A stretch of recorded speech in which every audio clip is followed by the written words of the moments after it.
Holy shit.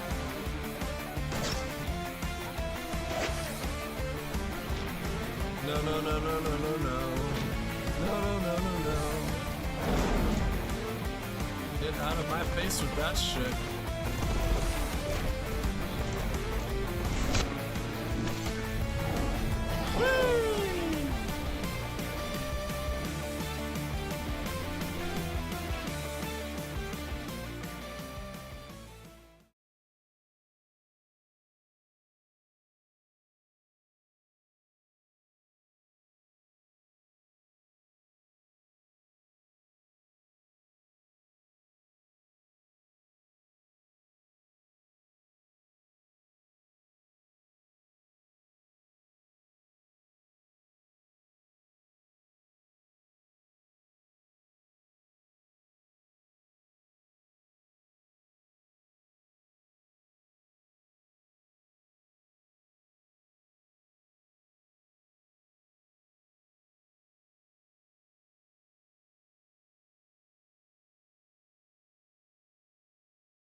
I'm sorry, I got distracted there for a second. Welcome in, everybody. Hope you're having a wonderful day so far. Let's see. Dead by Daylight is releasing Walking Dead today, so hope everybody's excited for that.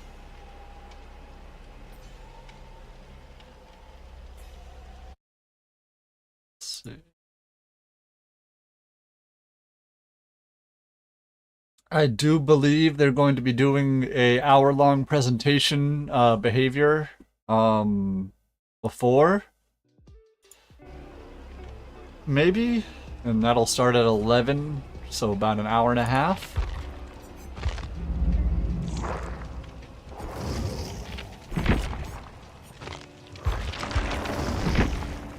Emily, I'm sorry. I'm sorry I failed you.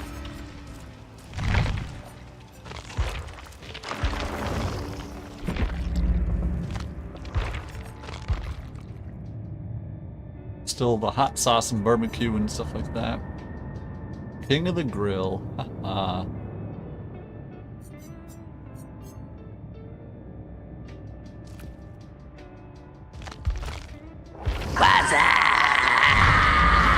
Welcome in, Chevy.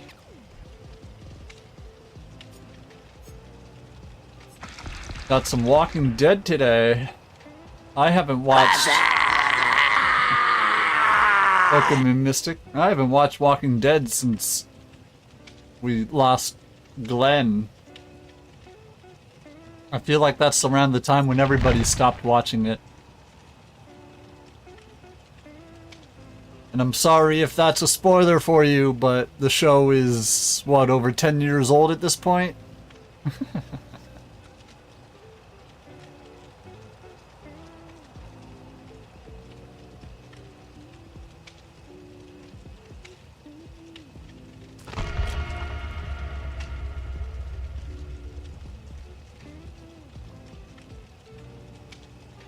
Go. And apparently, in case anybody didn't see on the Discord or see behaviors mentioning it last night, but today's Walking Dead patch is going to take a while to download. It is a very, very big patch. They keep reiterating that on all their social media. Today's Walking Dead patch is very, very big.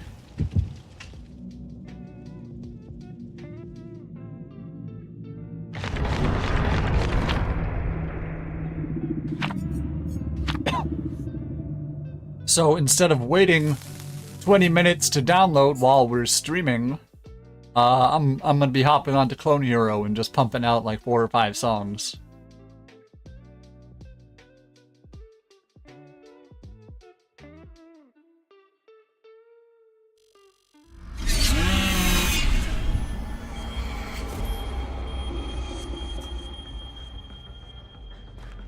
We have one shot here. Let's work together. It's Batman. Yeah, Batman.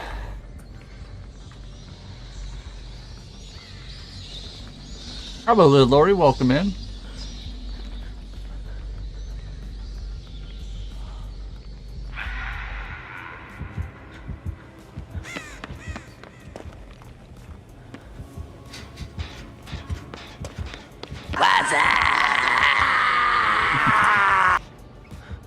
Oh, there's a hex?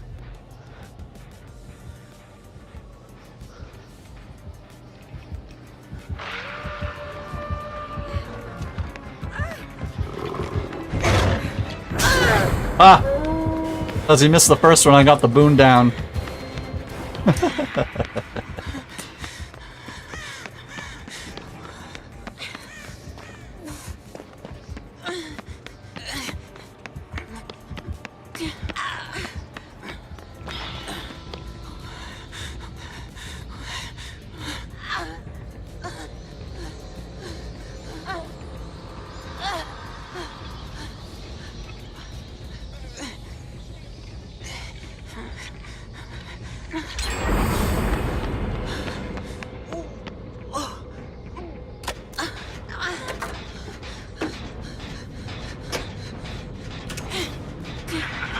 You can take my boon, but you can never take my freedom.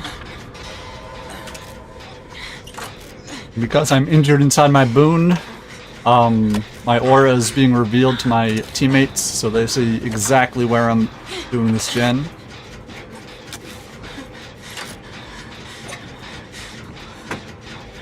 Can't believe we are at over 9,200 boons, less than 800 to go. Took us more than a year of playing like 5 days a week minimum.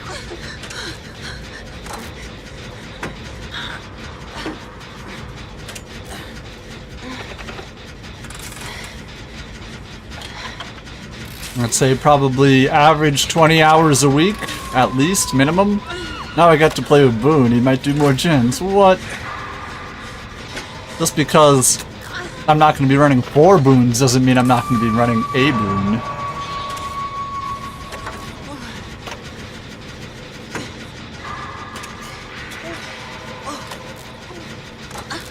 I'm going to try and think of some synergies with these perks, you know? See what I can come up with that's just busted. Still doomed, yeah.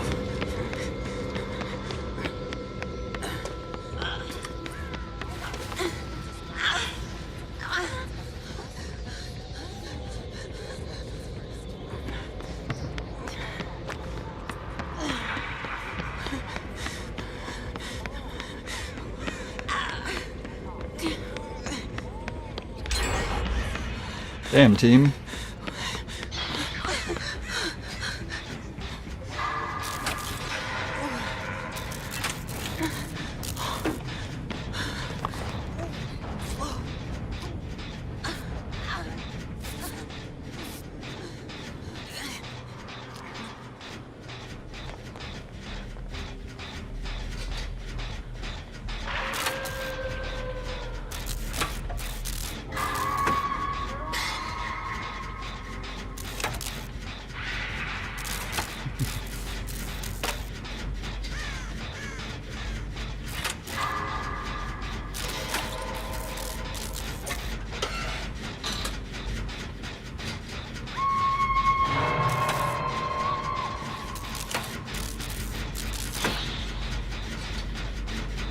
Only 4 gens left, and at least 2 of them have 50% juice in them.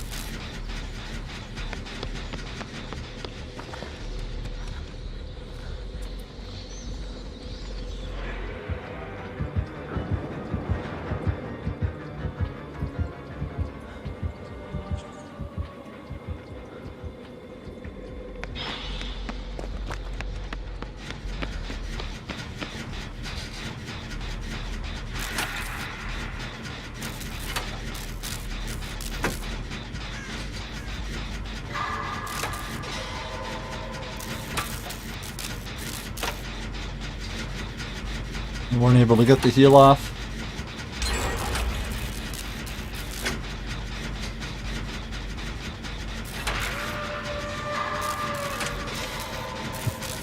Is this a really bad map for Dracula? I've never really played him, so...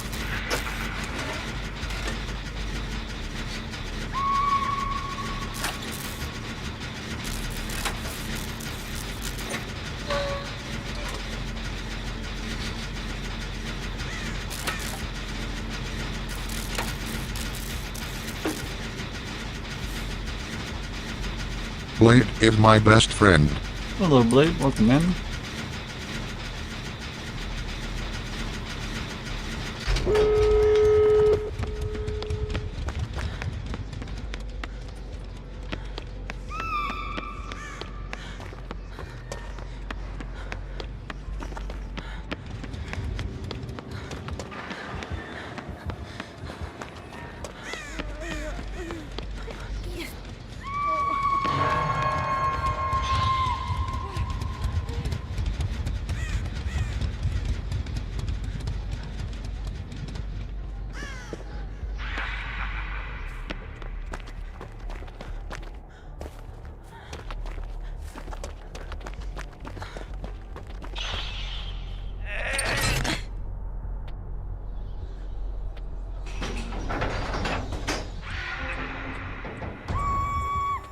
Damn.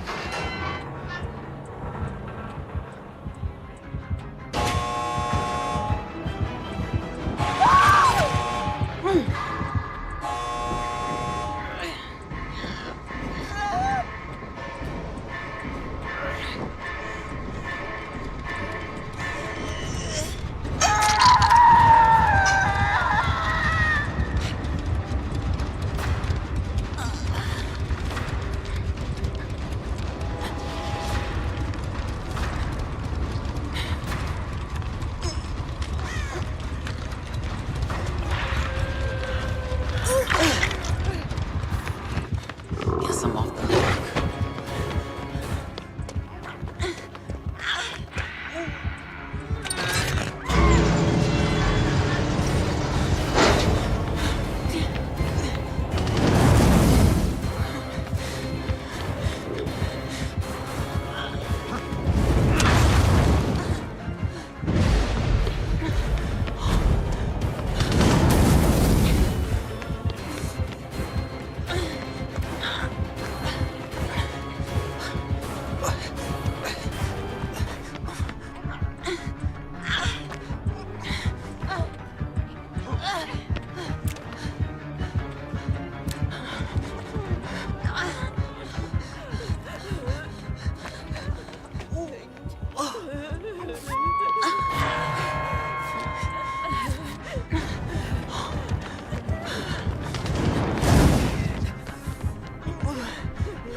Unfortunately, it was their first hook and their last hook.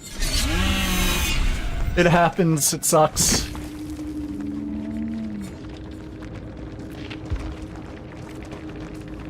They had Hex, Nothing But Misery, Noed, Undying, No Way Out. So Lapis Lazuli and Sunglasses. They also had an Iridescent Mori that they didn't get to use. Always night here.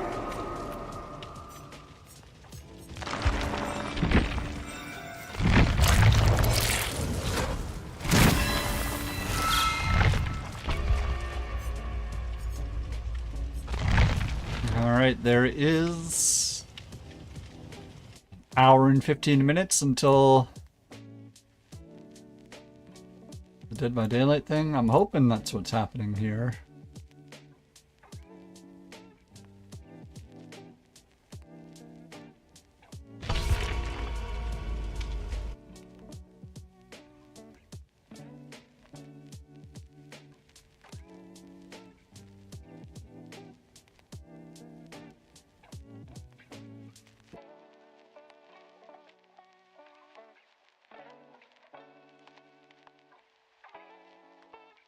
I'm looking up their social medias to see if it says if they're doing a pre-packaged thing. I think they are. I'm pretty sure I saw something on it.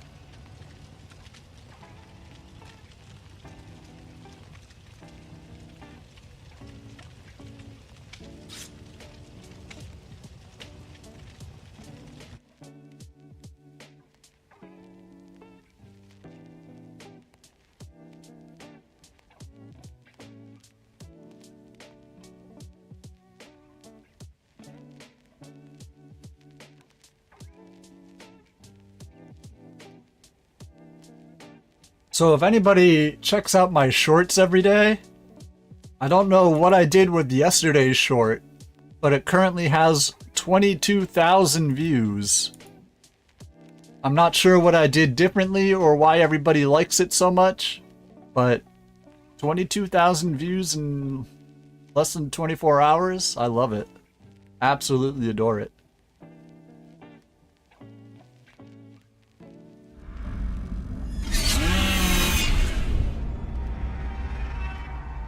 Oh, but yeah. Avoid the hooks and hit those generators. Usually when they jump up like that, it's a... Oh, Lethal Pursuer. It's a good indicator that they're gonna do well. It's Whiskers.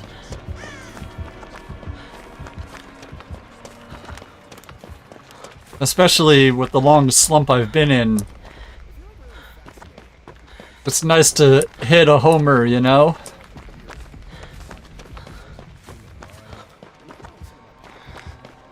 My batting average wasn't great for a while here.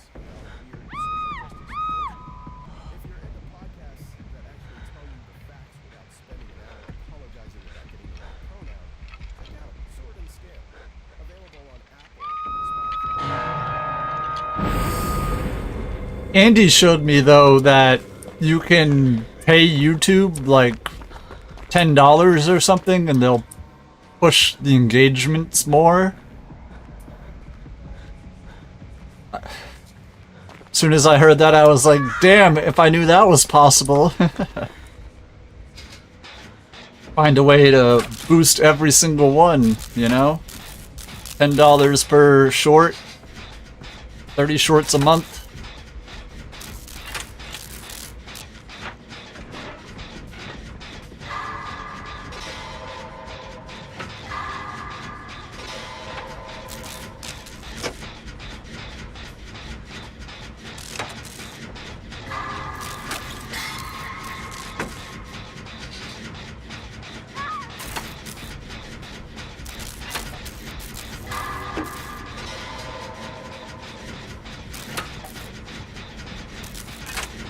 And I am so tired of having to leave a bunch of different communities. Trails, yeah, I saw the lit up gem there. Phantom Fear, Trails of Torment, Lethal Pursuer. You know, 3 perks. All on Reddit. I have to leave a whole bunch of different communities on Reddit because people don't post shit with spoilers. So I'll just scroll past something and be like, well, guess I gotta leave this community because I haven't seen the Fantastic Four movie yet. I haven't seen Superman yet.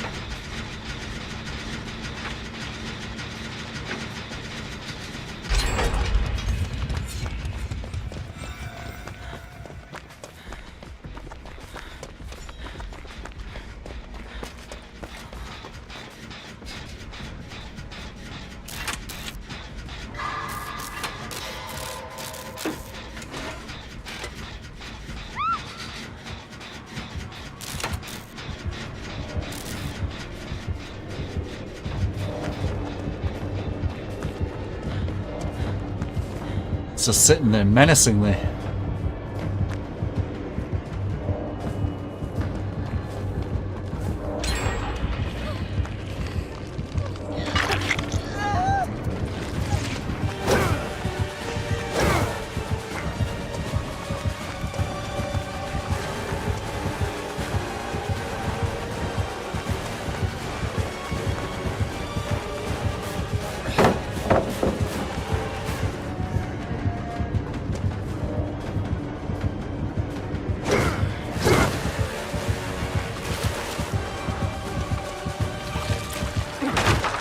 That'd be Lightborn.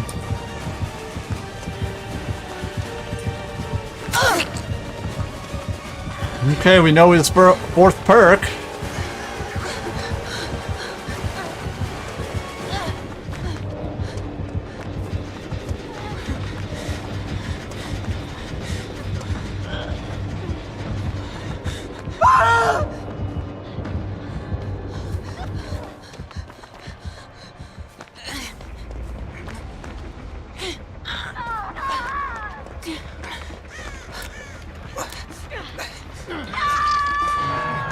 Damn you.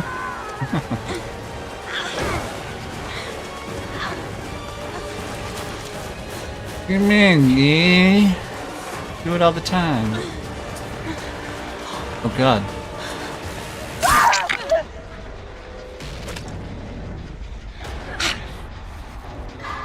Thankfully our teammates are working on Aged? Yeah.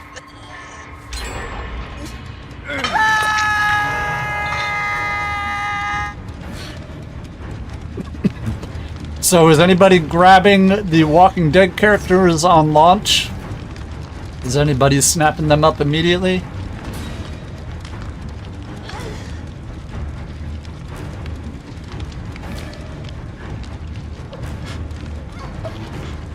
Chevy's gonna? Gotcha.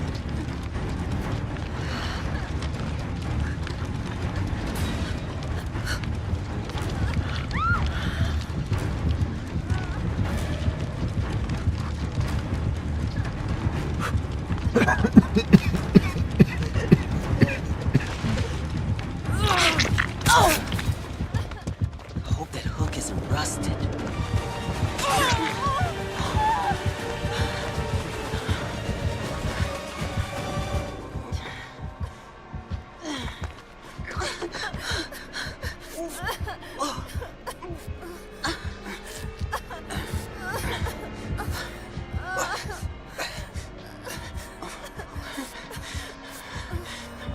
The laser bears.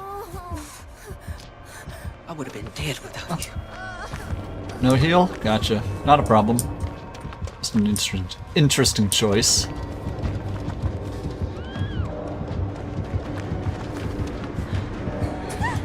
Yeah. I know they have Lightborn.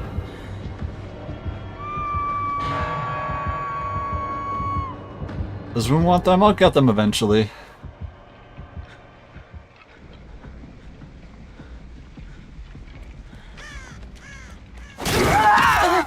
Oh, you didn't let me finish my boon.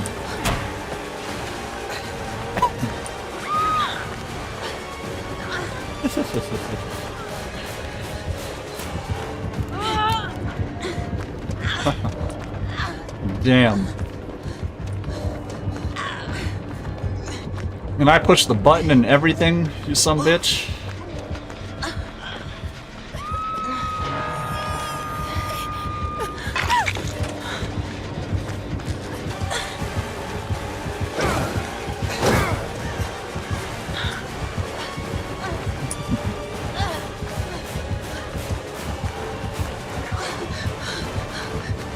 I was gonna say, I don't think this is gonna end well for me.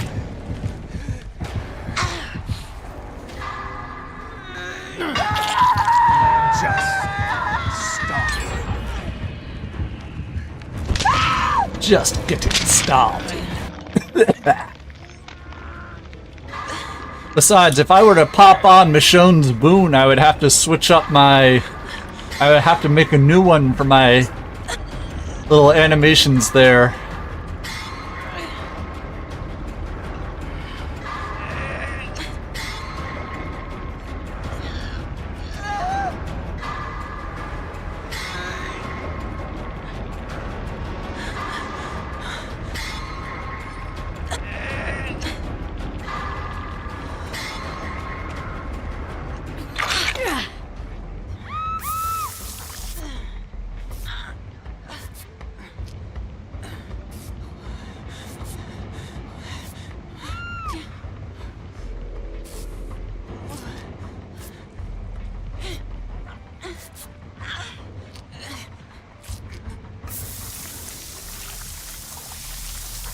Body spray, you telling me I stink?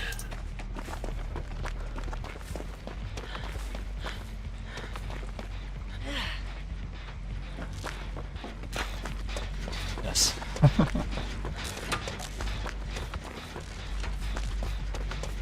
Fair enough.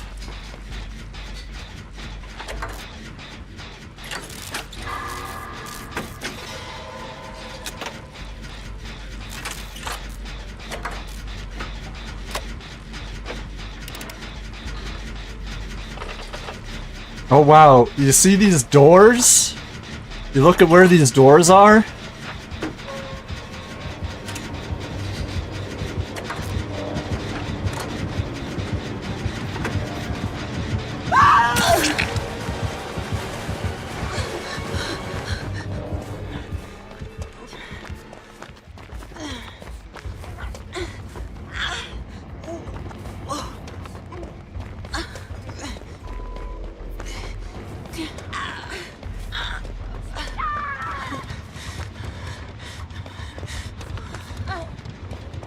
What did I just see? Thought I saw something.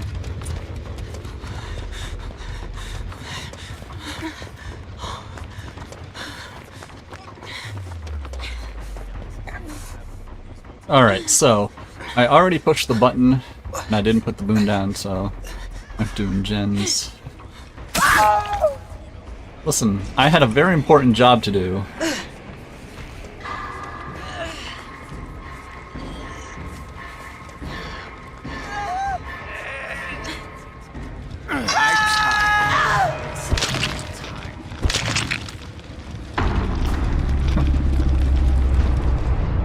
They were not willing to participate in any of my mooning shenanigans, unfortunately.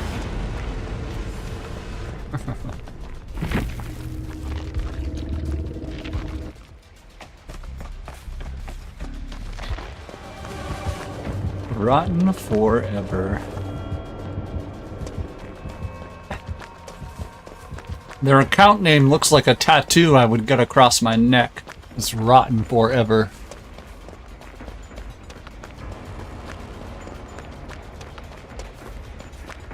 Both rotten and ever spelled wrong, with 4 being replaced with the number.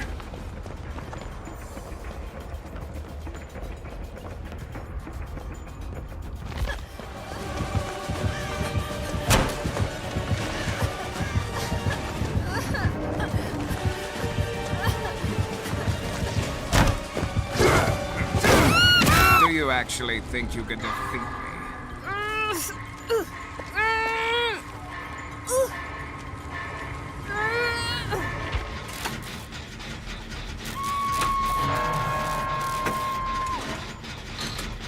I mean, we're not 3-gen.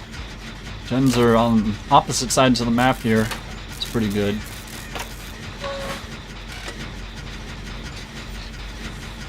Tinkerer? Maybe. No, we already know what all 4 of his perks are.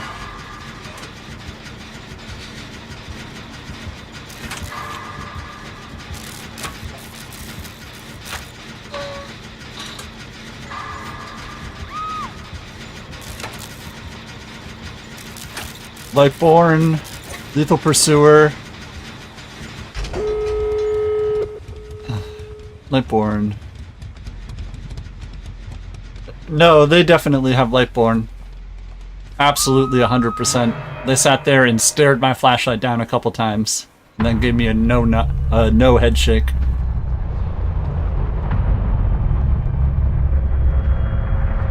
Aren't both doors on that side of the map, like, right next to each other?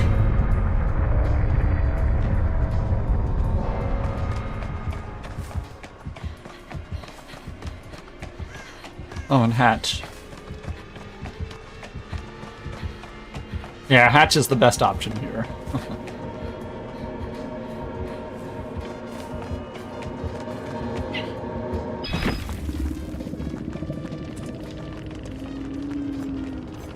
Phantom Fear, Lethal Pursuer, Lightborn, Trail of Torment with video conference device and portable safe.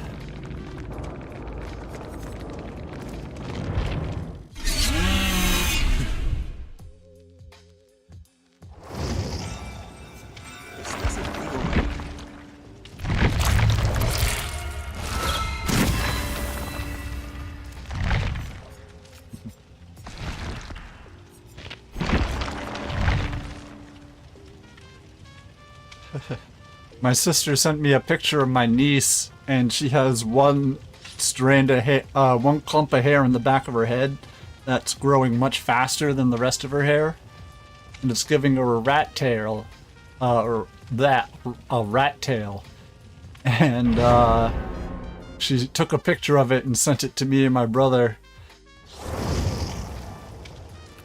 because when I was growing up, I had a rat tail from ages like 4 to like 8.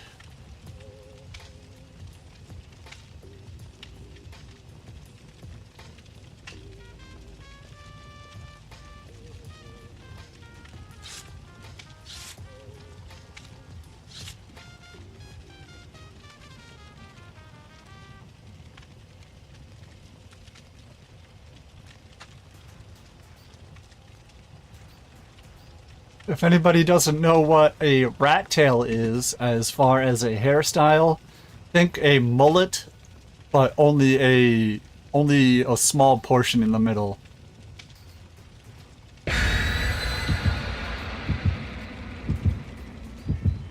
Only a small portion in the middle is long on the back.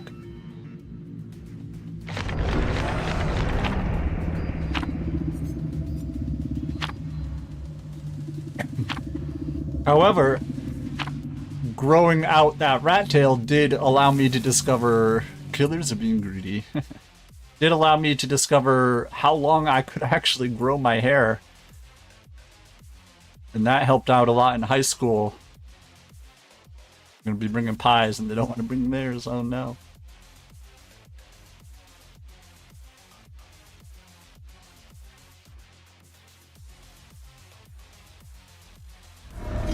I don't know. This is collaborated by some loser I've seen in another chat. Okay, let's try to stick together. Some loser in another chat.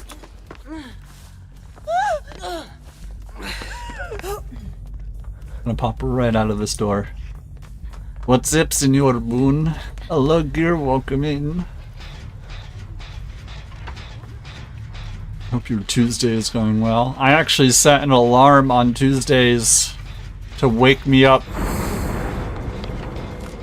to bring the trash out because I missed the trash 2 weeks in a row. And by week number 3, I couldn't close the lid.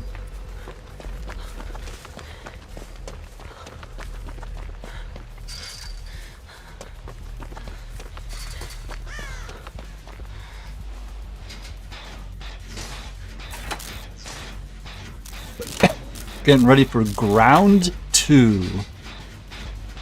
Ground 2. They invent a new kind of land? Grounded. Grounded. Grounded 2? I've never heard of Ground or Grounded. I feel like Ground would be a game about making coffee. Grounded I have never heard of.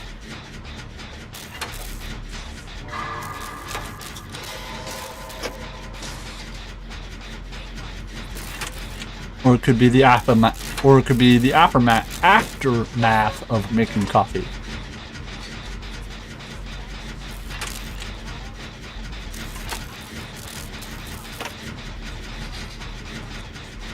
Survival sandbox open world where you're shrunk down kids in a backyard. Interesting.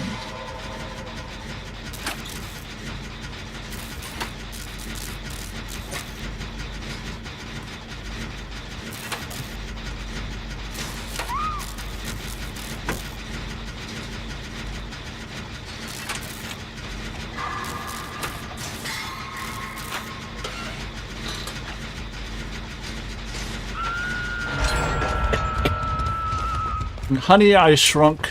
You know, speaking of Honey, I Shrunk the Kids. As soon as they announced a Spaceballs 2, the first thing I said was, I'm not gonna really care about it unless Mel Brooks is involved. And Mel Brooks was in the announcement thing there saying he gave it his blessing. So I'm good with it. But then they mentioned Rick Moranis is coming back as Darth Helmet. And my goodness.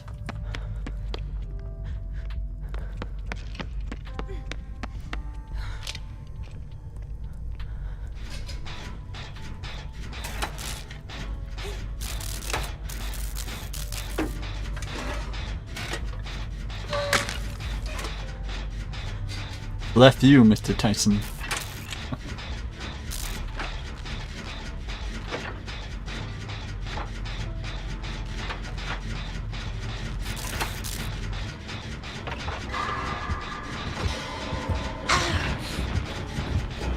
Deadman switch.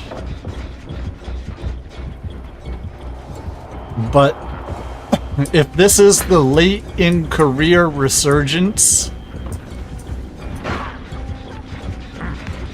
for him, I am willing to support every movie he's in.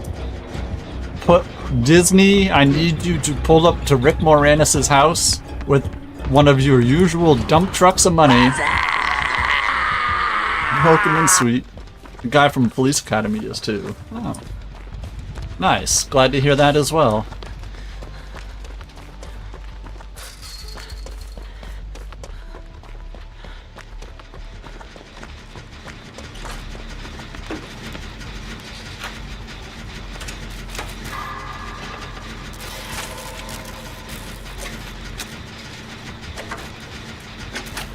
How's it going? Good.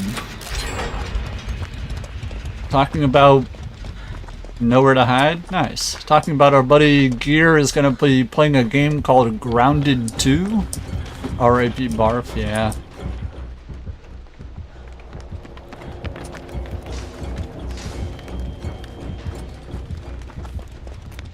I mean, Barf and the robot lady, I'm trying to remember her name, Joan Rivers.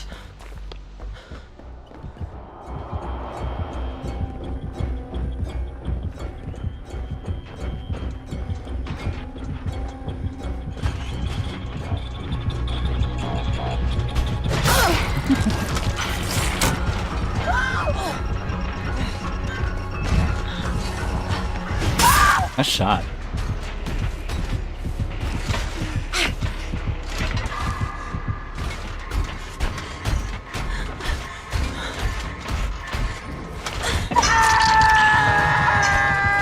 His daughter may take her place as the robot. That's fair. Pain, dead man, gotcha.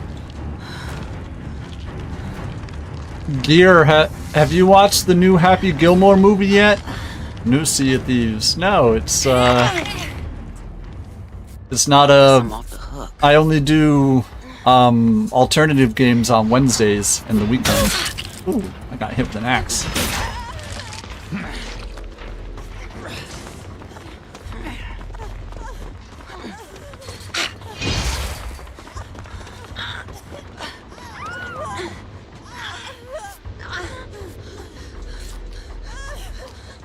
So Gear, without going into any spoilers at all, I've seen it. Without getting into any Happy Gilmore 2 spoilers at all, did Jackass make you laugh?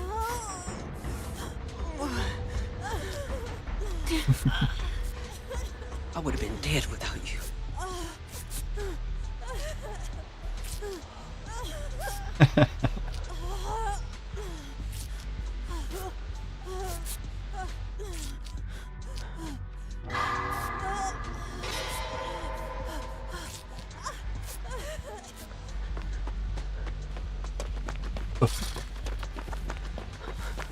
I keep saying Happy Gilmore 2 is a phenomenal movie if you've watched the first one. If you haven't watched the first one, all the humor in it is callback humor. So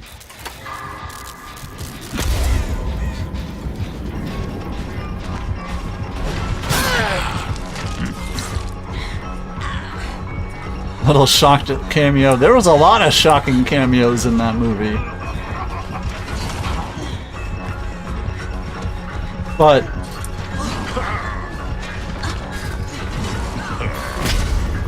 Yes, I have. To pirate the movie. Pirate the first one, yeah.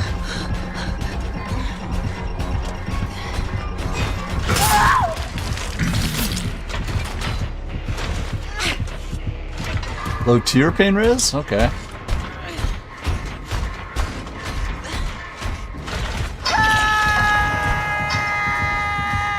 I mean, I thought the first Happy Gilmore movie was very funny. The second one has... apparently it was counted. The second movie has 74 cameos.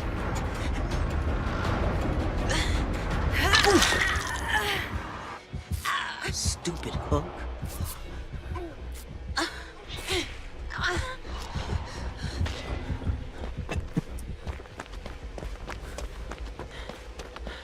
And it feels like it. There's a lot in that movie. More of a memorabilia, yeah.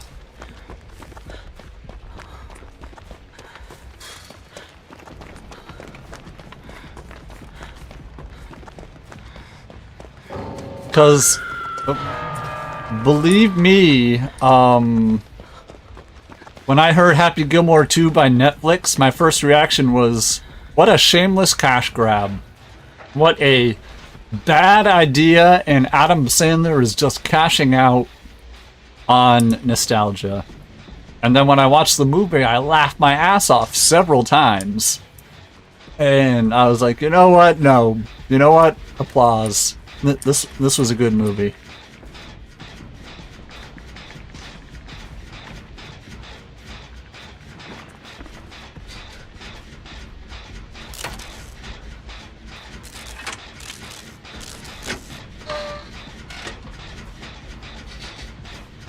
To his friends and passed away cast, yes.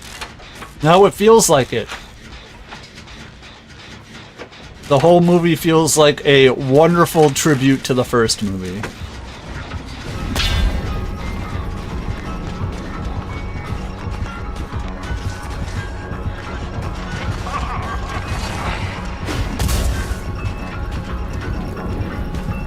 That's why I said no to Taylor Swift being in the movie.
Oh no, the axe.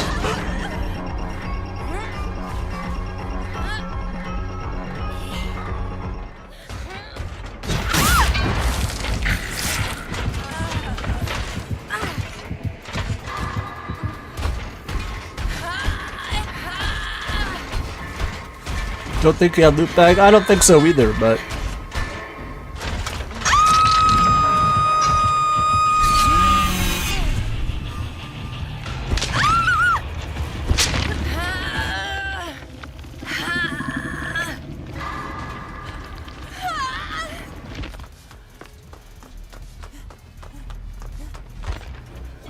Loot bag procs the second you hit the halfway point. Yeah, so, I feel like they may have been able to just escape with the axe. Possibly, maybe. Same as pig traps. You can escape with a pig trap as long as it's not activated. Oh, the bot. To the rescue! I missed with an axe. That should be an easy escape for the two of them, I think.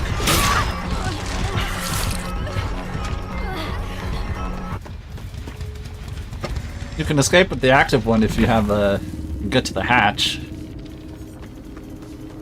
Semantics.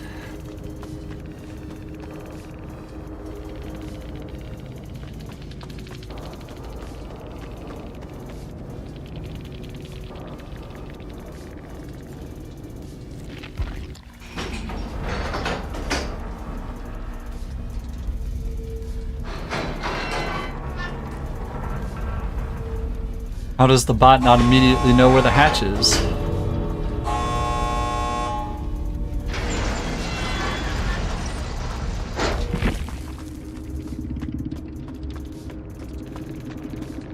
So they had nowhere to hide, pain residence, gift to pain, dead man switch with help wanted to add, and restaurant menu.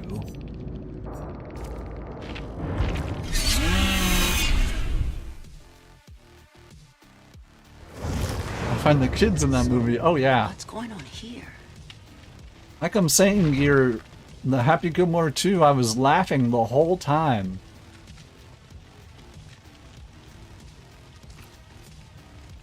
I was extremely surprised at, you know, just how well done it was.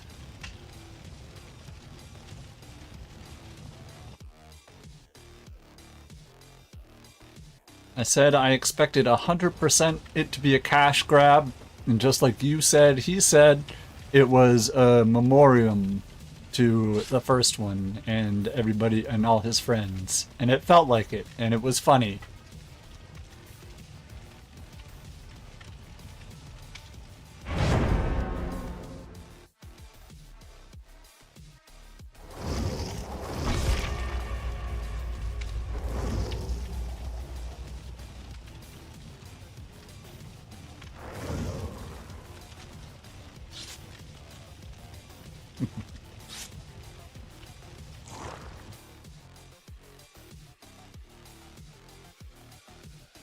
It was a good movie, it was funny, you know? Let's get it on!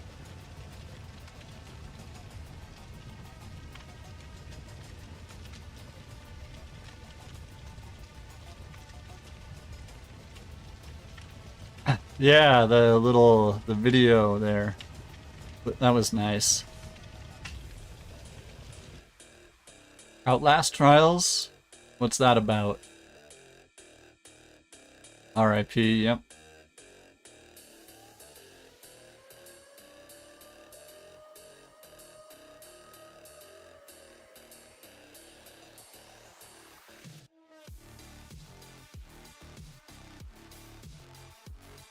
I played that. What's it about?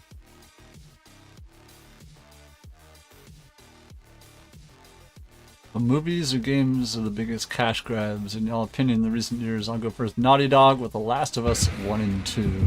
Sex, deviancy, mutilation, psychosis, therapy, torture. But a mysterious stranger winning the battle royale. Well done. What movies or games have been the biggest cash grabs in recent years?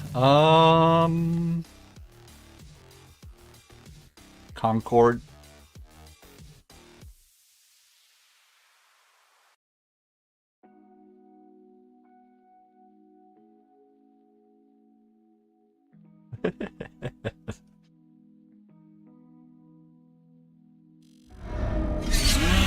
Modern Warfare 3 2023. That was a cash grab? Damn. I have no interest in dying today. You're the pursuer, love that. Birds. I've been liking Wildgate, taking a little break to hang with Boone. Nice, nice.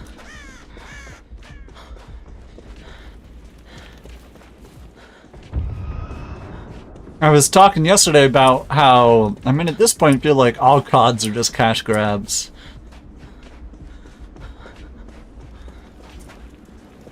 I was talking about something. Oh well.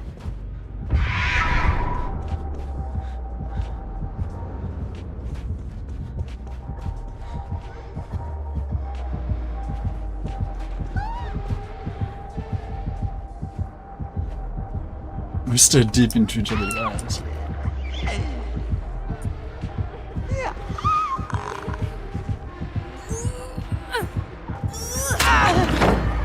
I failed. I failed so hard.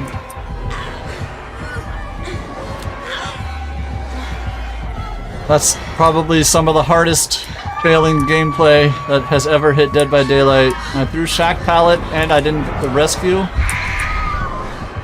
Some of the worst gameplay one has ever seen.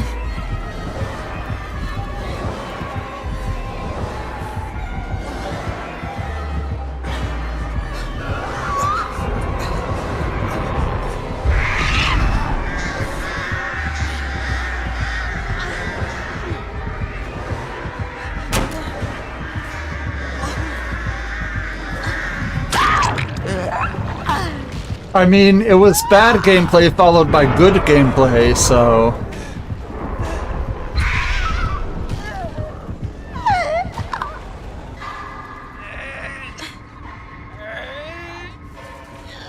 Oh, everybody has the power to clip things here. Here. Everyone has that power to use the command.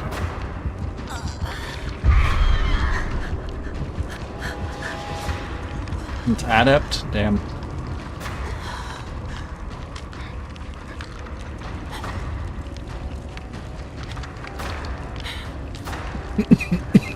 What the hell?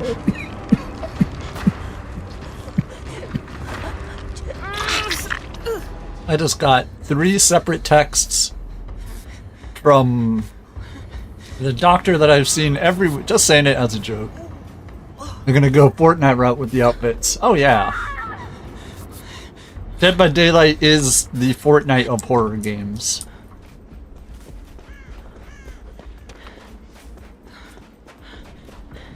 However, they do apparently have rules as far as characters they want to add. Like they said, they didn't want any like superheroes or anybody like ultra powerful or something like that.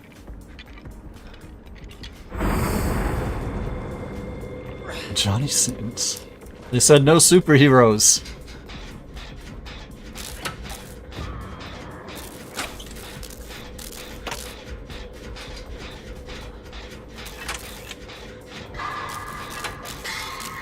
He's just a doctor. I'm sure he's been a superhero. They have Nick Cage. I mean, Nick Cage, if you don't really think horror movies, but nobody can't say that, you know, the movie Mandy didn't slap. I thought Mandy was phenomenal. I liked Mandy and Willy's Wonderland. 2 horror movies where Nick Cage just absolutely kills it.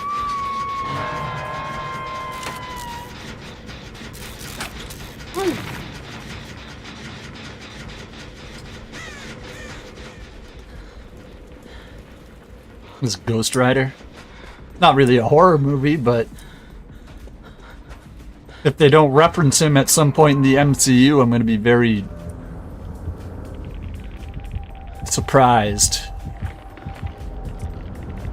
Who has the unnamed kill from the Skull Merchant? What?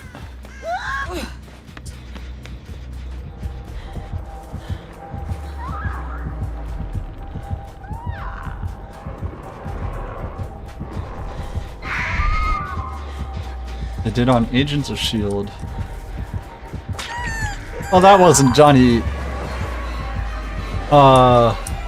Blaze, though.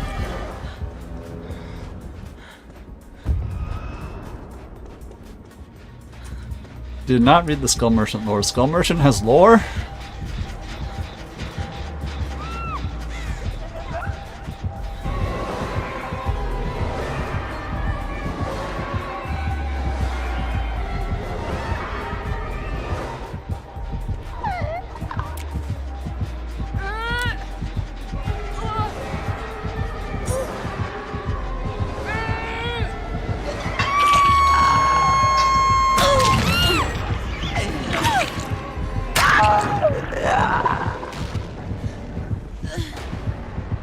I deserve this.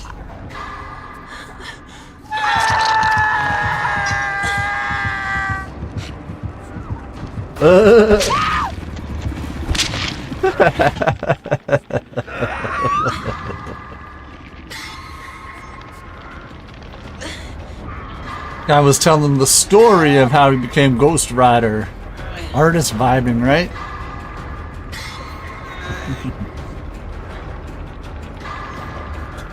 He said Johnny Blaze gave it to him. Imagine having a character named Johnny Blaze and he is not the Human Torch.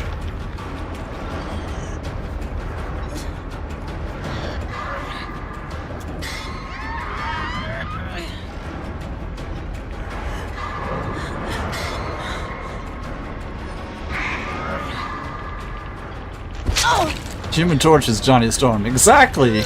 Imagine having a character called the Human Torch and his name isn't Johnny Blaze.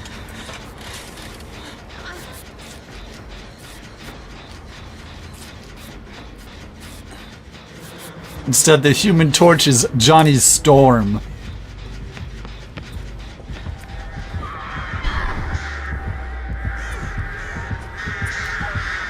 Soup Blaze sounds like a French dish that you cook.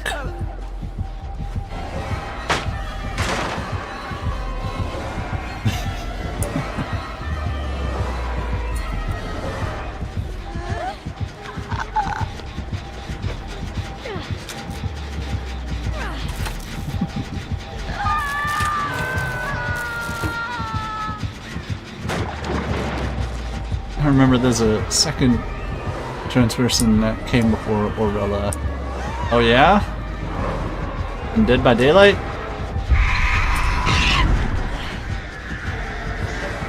Oh yes, that's true. Yep, you're right.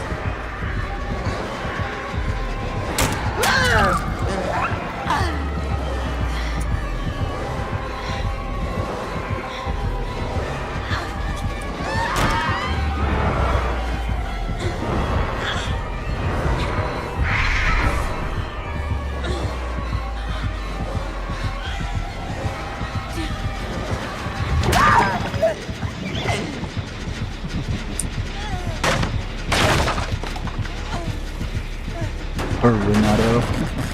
Yes. I don't know if that's the appropriate term, but...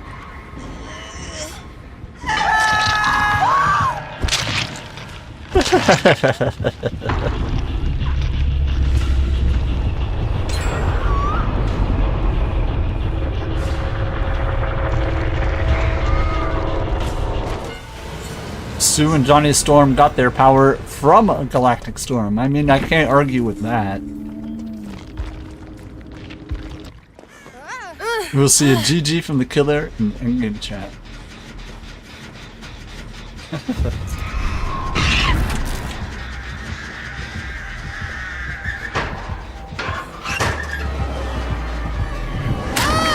Nice spin. For both of them.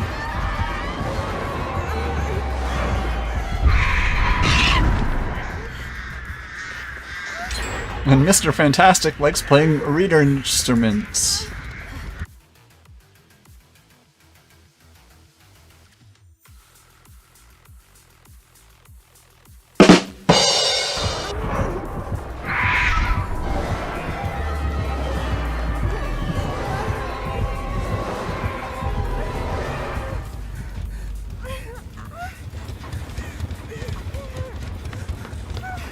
That's how all Marvel characters come up, writers come up with their name, look around the room like a cop asks them their name and they're trying to lie. My name is,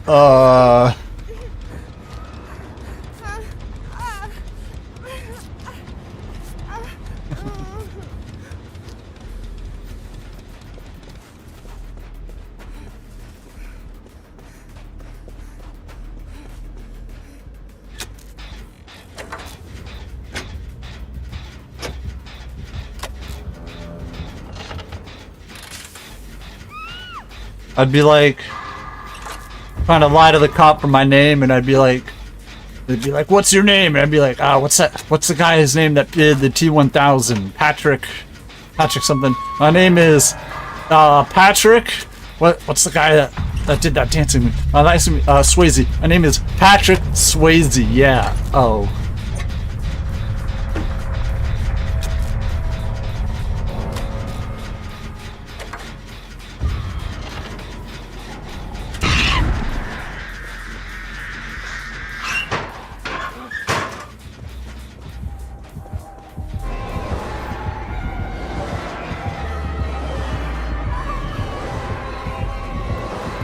Yeah, P-tier Griffin.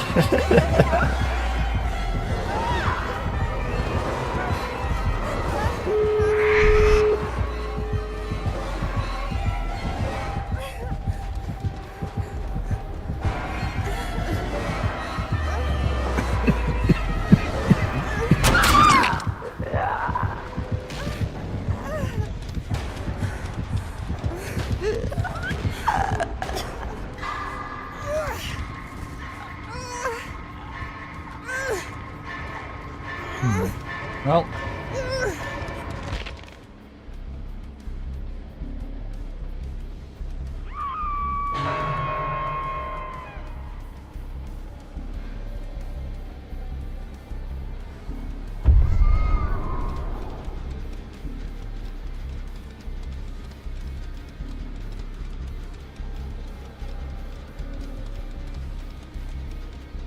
No way out. Gotcha. Blade's one weakness.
Oh look, the trusty hatch. Nice. They had a key, actually.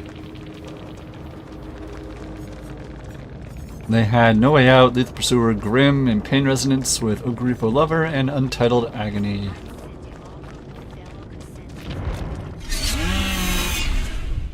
We'll share our experiences with plaque psoriasis. This cannot possibly be real. This couldn't possibly be real, I believe. I was gonna say, Chevy, we're on the same wavelength there, because as I was saying it, you said that that the dev stream is supposed to be starting in like half an hour, right? Infections and lowered ability to fight them may occur, like tuberculosis or other serious bacterial, fungal, or viral infections. Some are fatal. Tell your doctor if you have an infection or symptoms like fevers, sweats, chills, muscle aches, or cough, had a vaccine or plan to, or if inflammatory bowel disease symptoms develop or worsen. Serious allergic reactions and severe eczema-like skin reactions may occur. Learn more. So I guess we can probably do a match or two before the dev stream starts.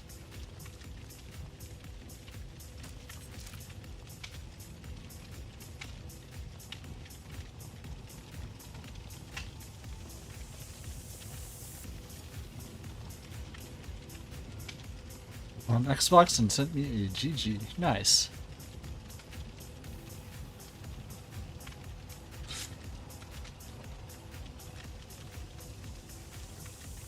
Have another fight. Let's get it on!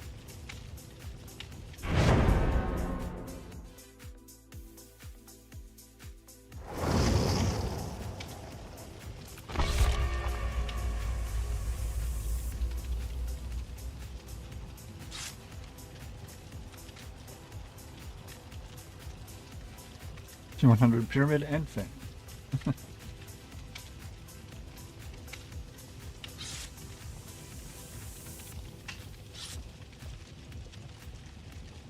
Imagine having a prestige 100 character in this game.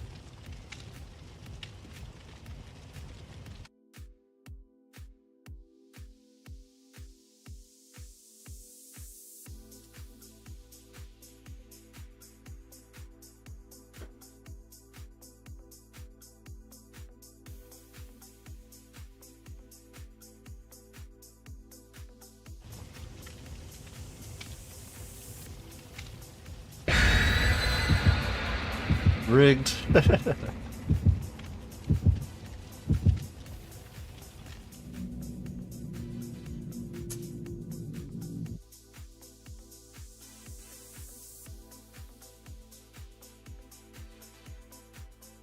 Move this man!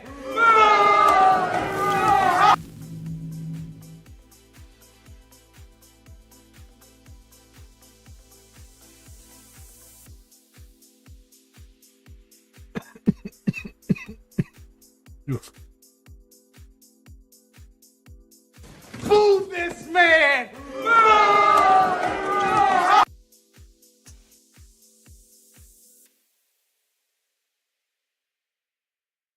Rigged system, corrupt system. Boo. I don't know what you're talking about.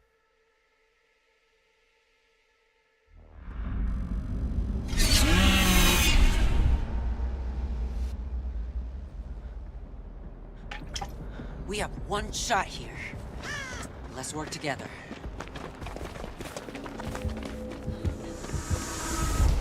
Twins, huh? That's a hex.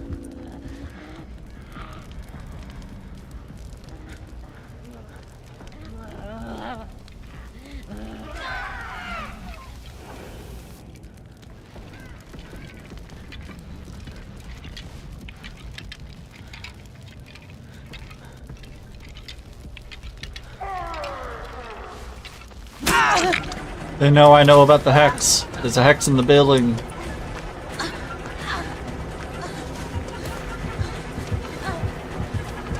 Ruin will, might be that.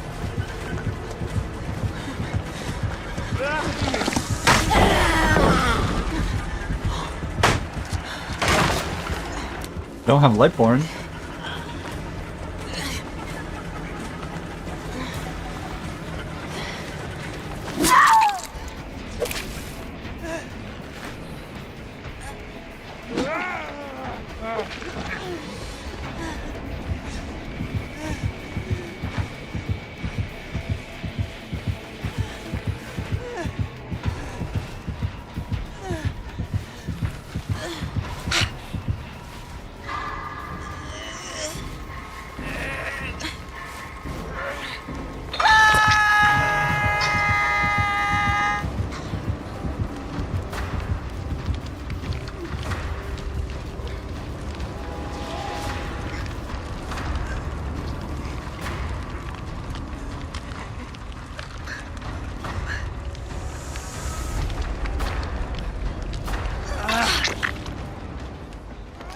Guess I'm off the hook.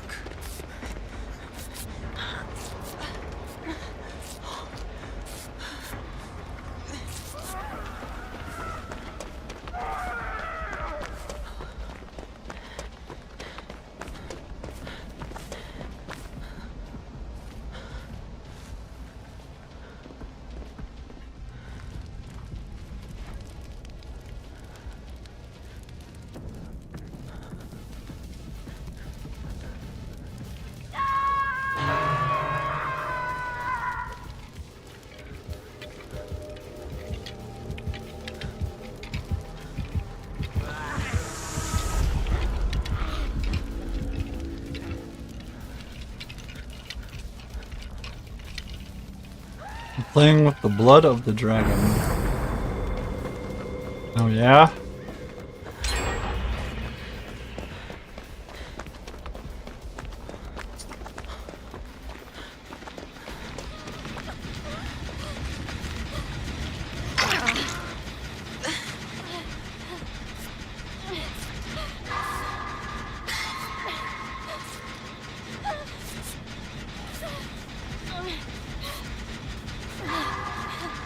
I picked my boons so they're nearby.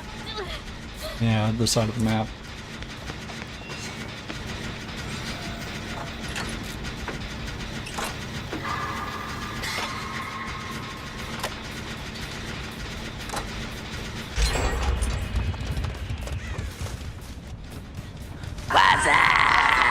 Hello, Phasma. Welcome in. Bitter murmur. Gotcha.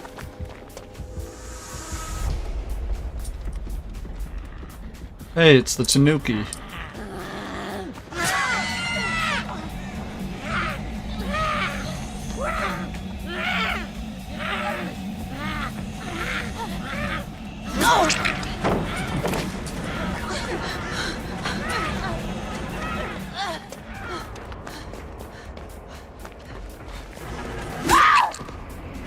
Oh, I think they went after Blade. It's a pretty cool looking cosmetic they got, though.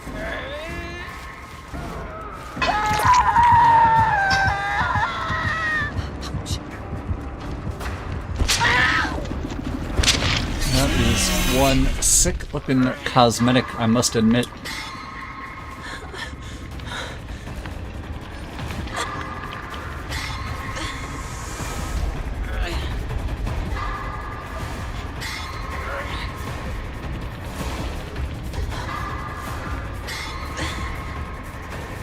Charlotte, I believe her name is Charlotte. The twin, Charlotte and Victor.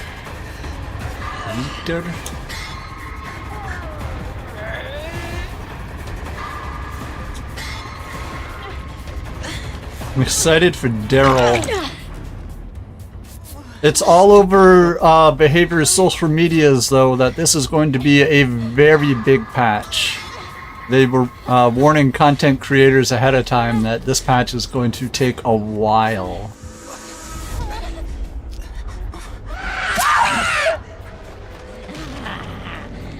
Hey there, buddy.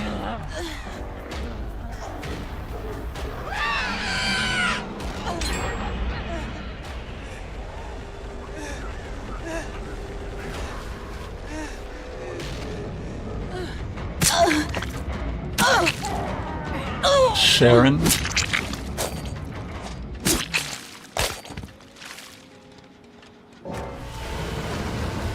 What an uneventful Mori.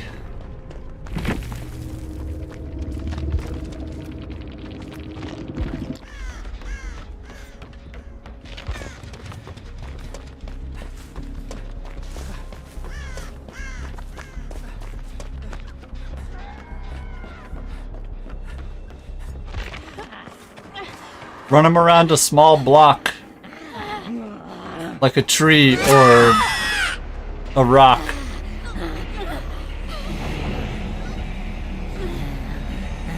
That's the best way to counter Victor, is to run him around something small like a tree or a rock, because he can't launch at you fast enough that you can turn.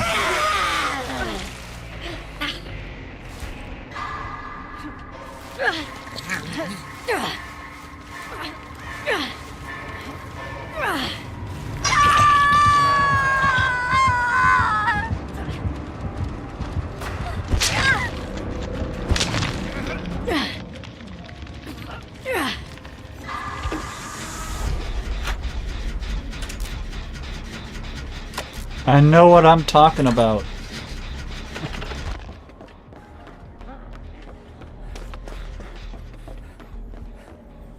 And I was just messing around to see Bruno shout Sharon.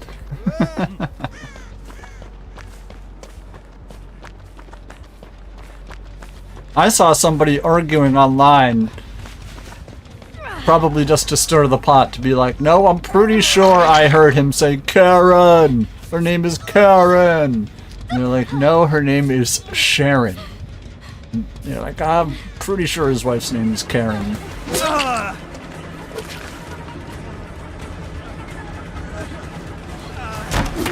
Whew, that was close.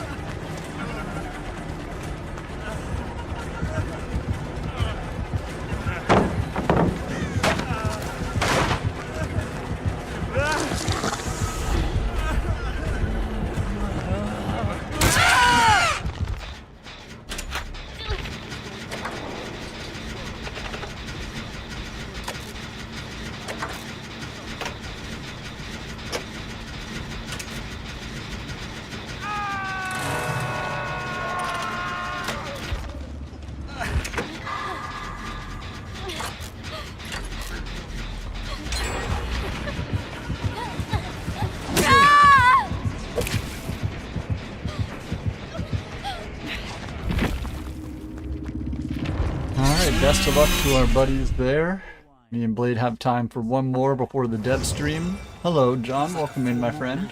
Hope you're having a great day. Appreciate you stopping by. That was not a whip, that was a Mori.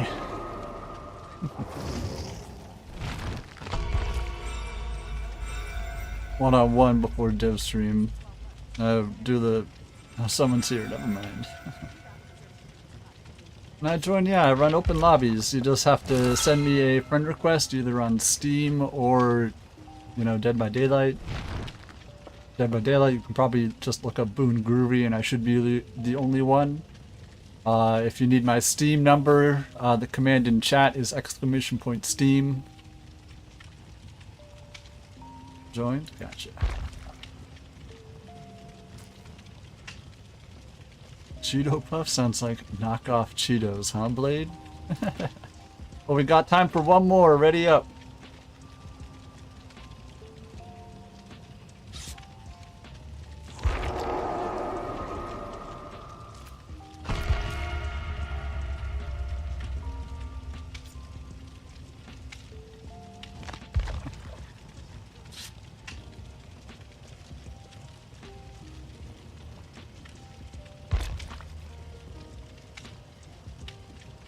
And you know what? Cheeto Puffs are my preferred version of the Cheeto.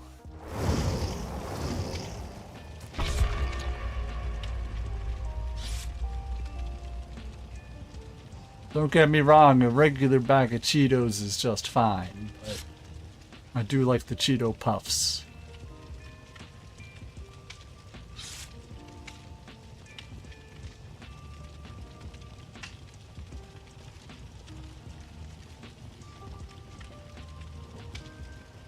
Oh, got him.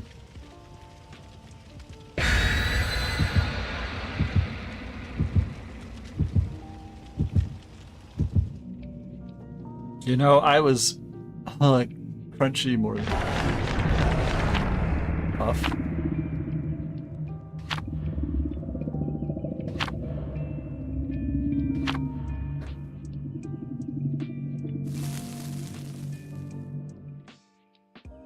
Well, let me join. That is weird. Well, you can join in after the dev stream if you'd like. That should be, we should be hopping into that probably before this game is done.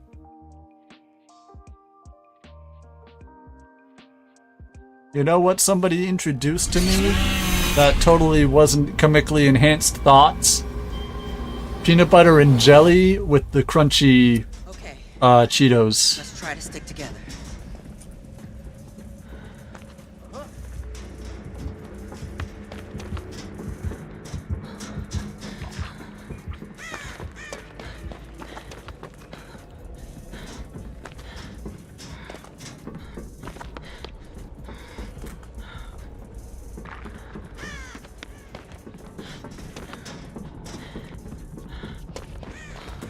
Yeah, somebody introduced me to that.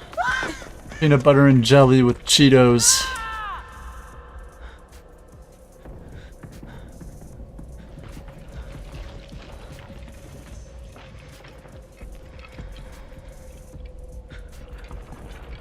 I haven't had it in a very long time though. I don't hit the button because earlier in that Westwood game I planted one without that, so that's my one from earlier. Somebody already opened the door? Wow. They might have spawned right in front of them.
Oh, I was really excited.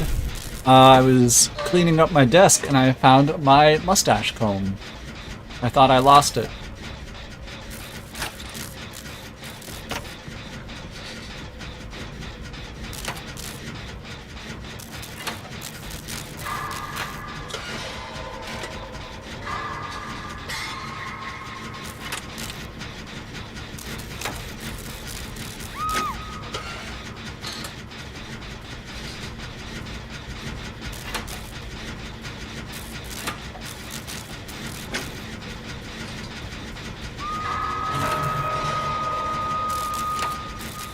So I was listening to my serial killer podcast, and they were saying how one of them, the serial killer they were talking about, he started his career as a stand-up comedian, but the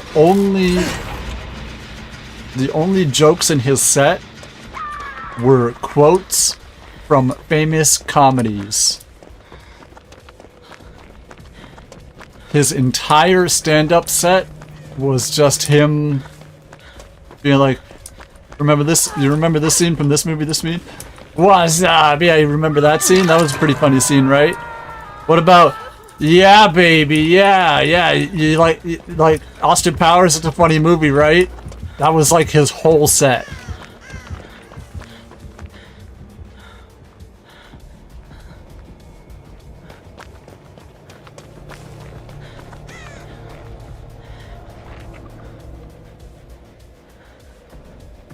And he wasn't good in impressions like me.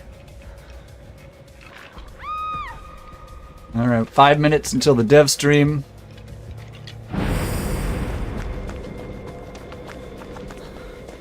Blade's over there not doing a gen.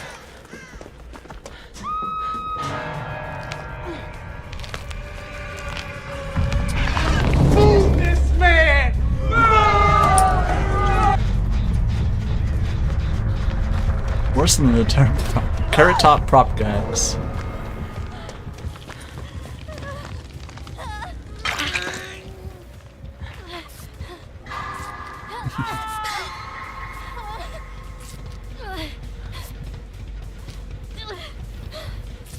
I've heard from some people that the Carrot Top show is funny. Elton John over here.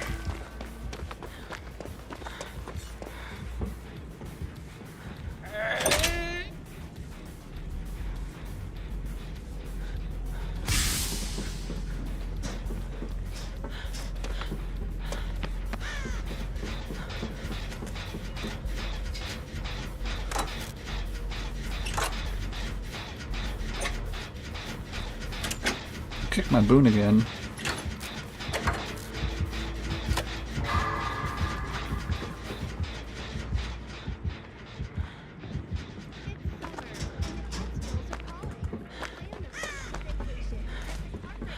You first described it, I thought you described it as an entire routine together, different comedy quotes that were contextualized.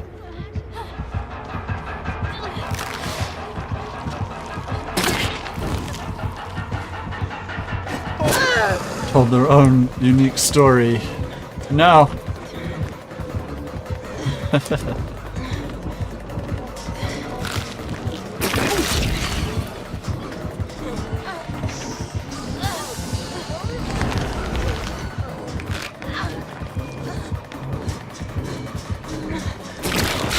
shot. Is it hard playing on computer? On my TV it's easy. No. I couldn't imagine playing it any other way, but you know, I've been a PC gamer since like the early 2000s. But if it really does, remember how about no from Goldmember? Remember my wife from Borat? Then that's literally the worst thing. Yeah, he wasn't a very good stand-up comedian.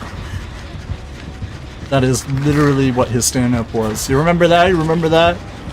From Borat, my wife from Borat, you remember that? That was his whole stand-up routine.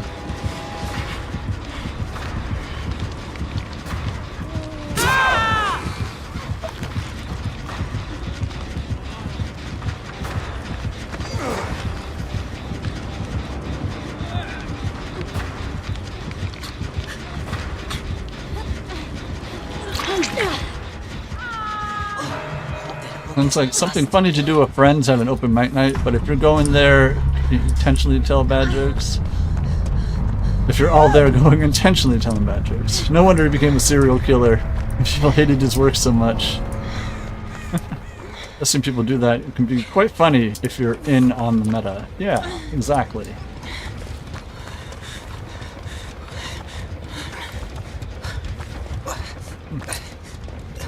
Chill up my spine. Remember the fart scene from Major Pain? I remember, you remember?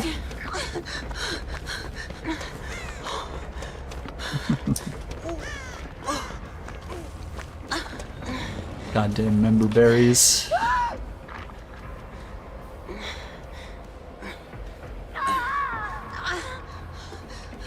I think Moist Critical did something like that, and he had one of his friends go up on stage and he rapidly dabbed 8 times after several jokes.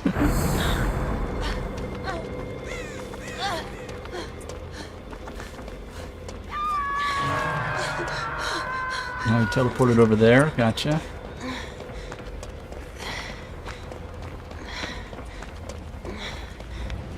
You're better suited for the end game here.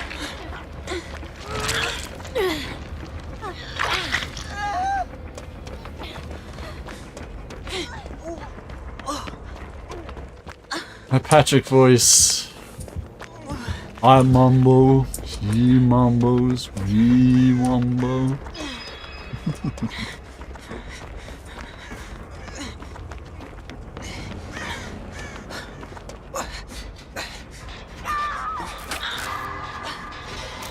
Yes.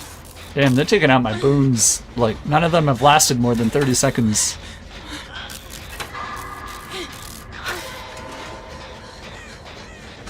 It's okay, Hatch is gonna spawn right over here by this rock.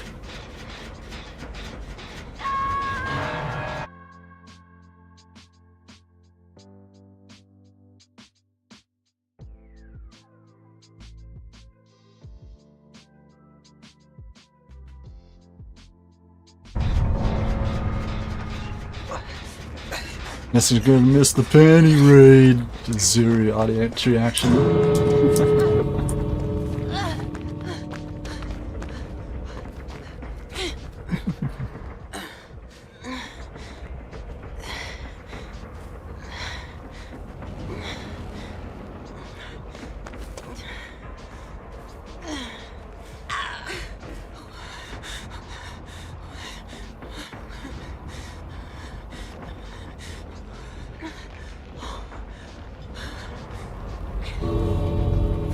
In the hopes there's a millennial in the audience.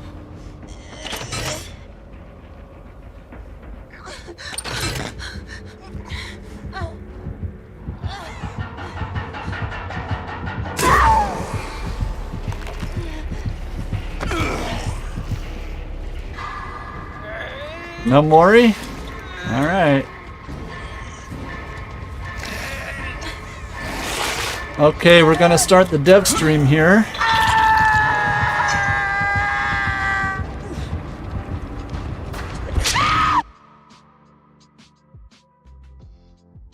Oh, stream's starting soon. We don't have to worry just yet.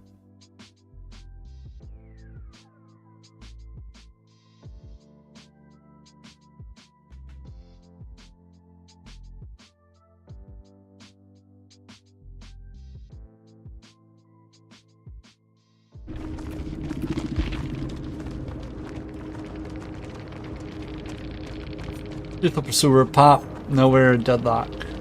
With Vanishing Box and Blurry Photo. Alright.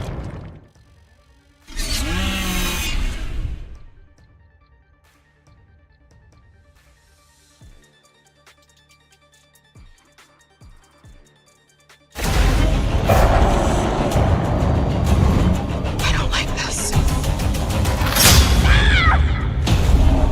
We survive by pulling together. Okay, I got a plan. Let's get this done.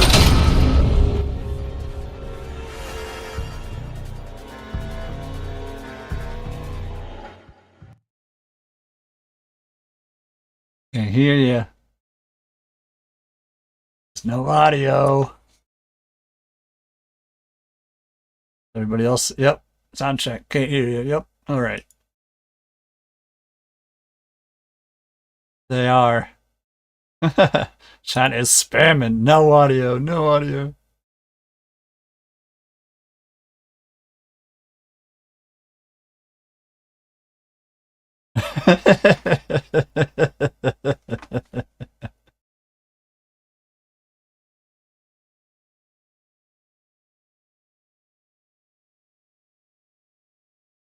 Use mayo as a condom because he thought condiment condom. Just kidding. Turn your mic packs on.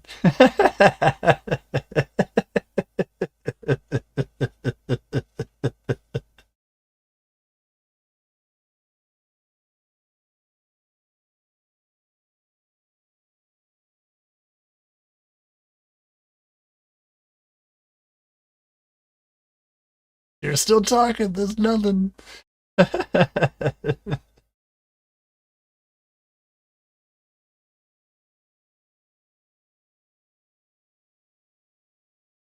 is he pulling down his shirt like that? When Walking Dead meta by starting the stream off with nothing and then going downhill from there. Ha ha!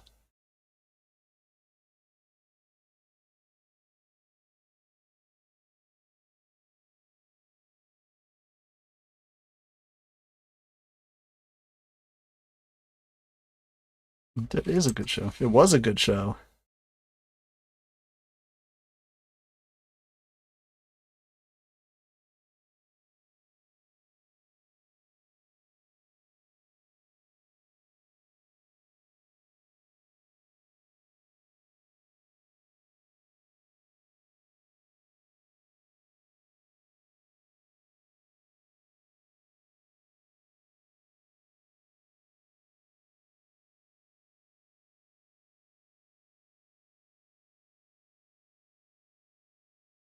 I only watched 2 episodes before bailing on it. It does get good after what I've heard this peak season. Yes. Oh, there's some audio.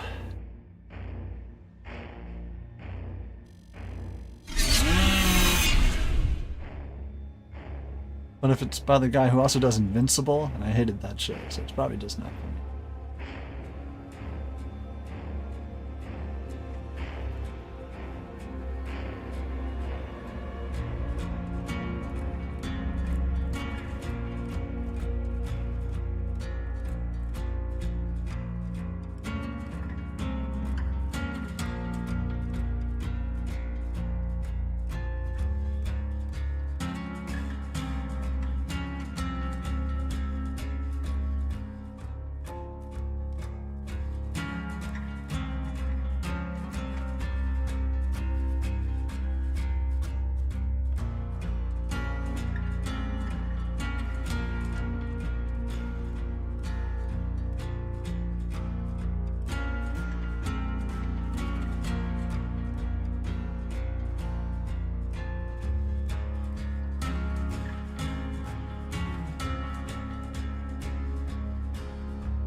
This is silly. Apparently we could have done a whole other match.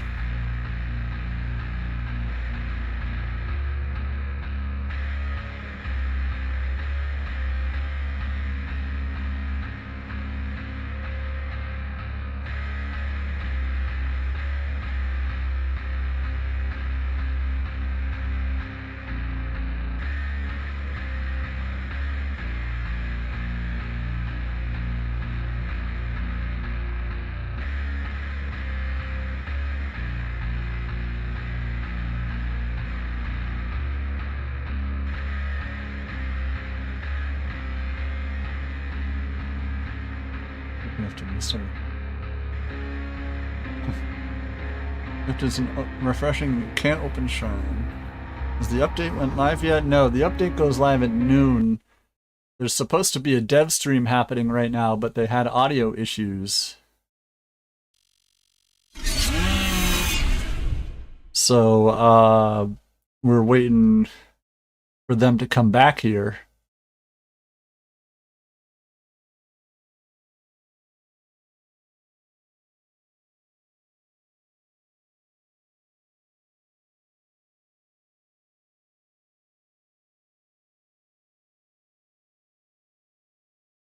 It's like an hour, yeah.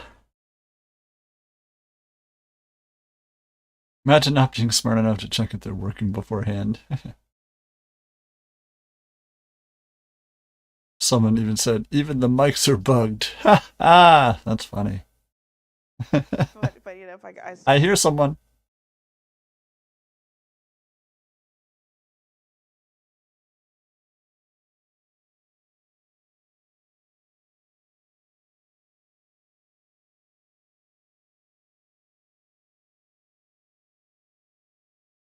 Imagine your AMC watching this.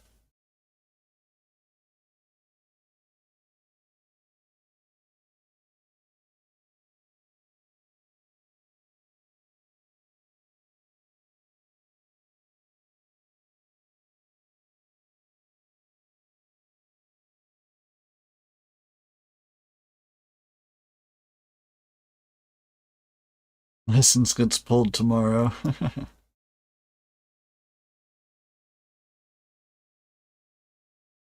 It gets pulled before noon, before it even launches. Because of a disastrous pre-game launch. No DLC for you. Picked up the wrong phone. The DLC Nazis.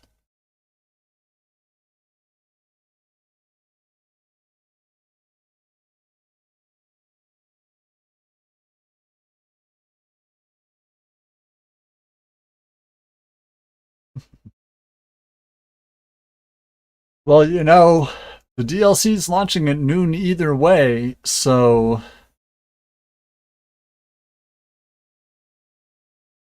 it's offline.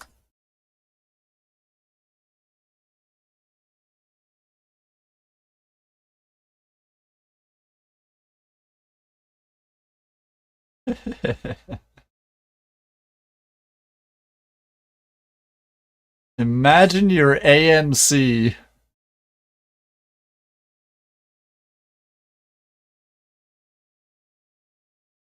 I've had some embarrassing tech goofs. Yeah.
Well, shit, you know?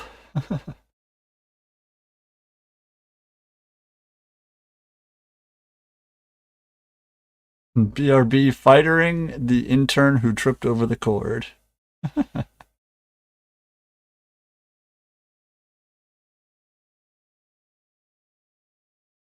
I don't know.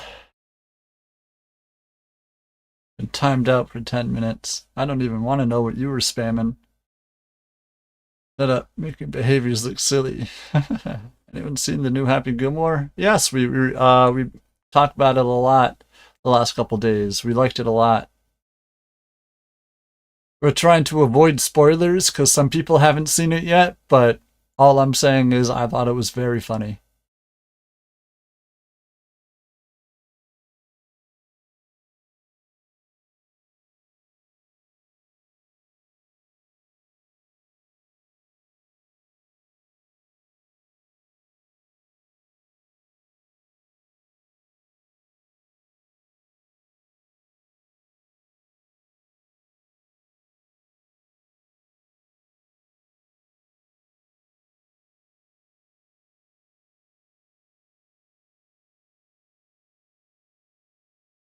Just hitting the refresh button, you know? Imagine I go over to YouTube and it's, working and the stream's been going for 15 minutes. It just doesn't work on Twitch.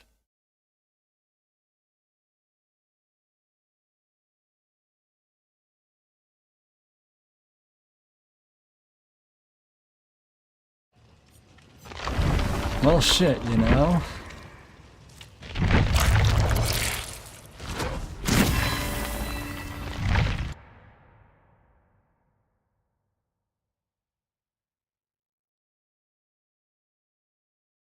Oh, they're live. They live.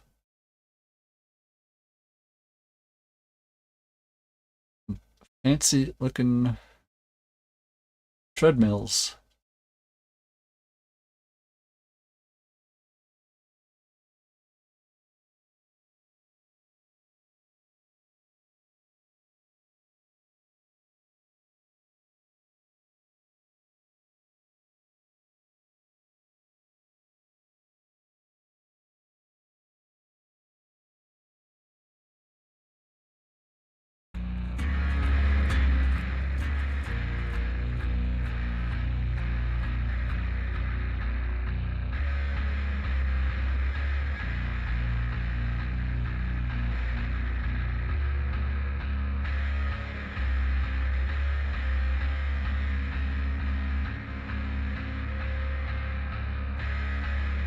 Mr. John Behavior, our stream is down. We can't announce everything. Aw, shucks, Jimmy intern. Welcome back, everybody. We had to fight some walkers, but we're back.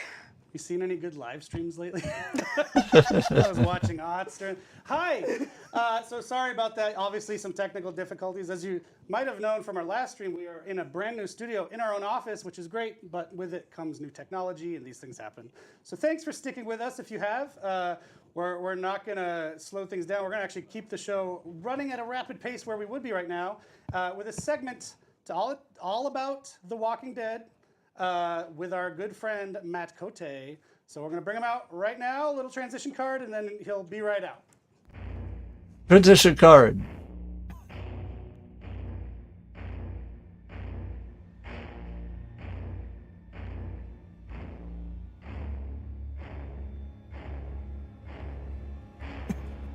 They bring him out, his mic doesn't work.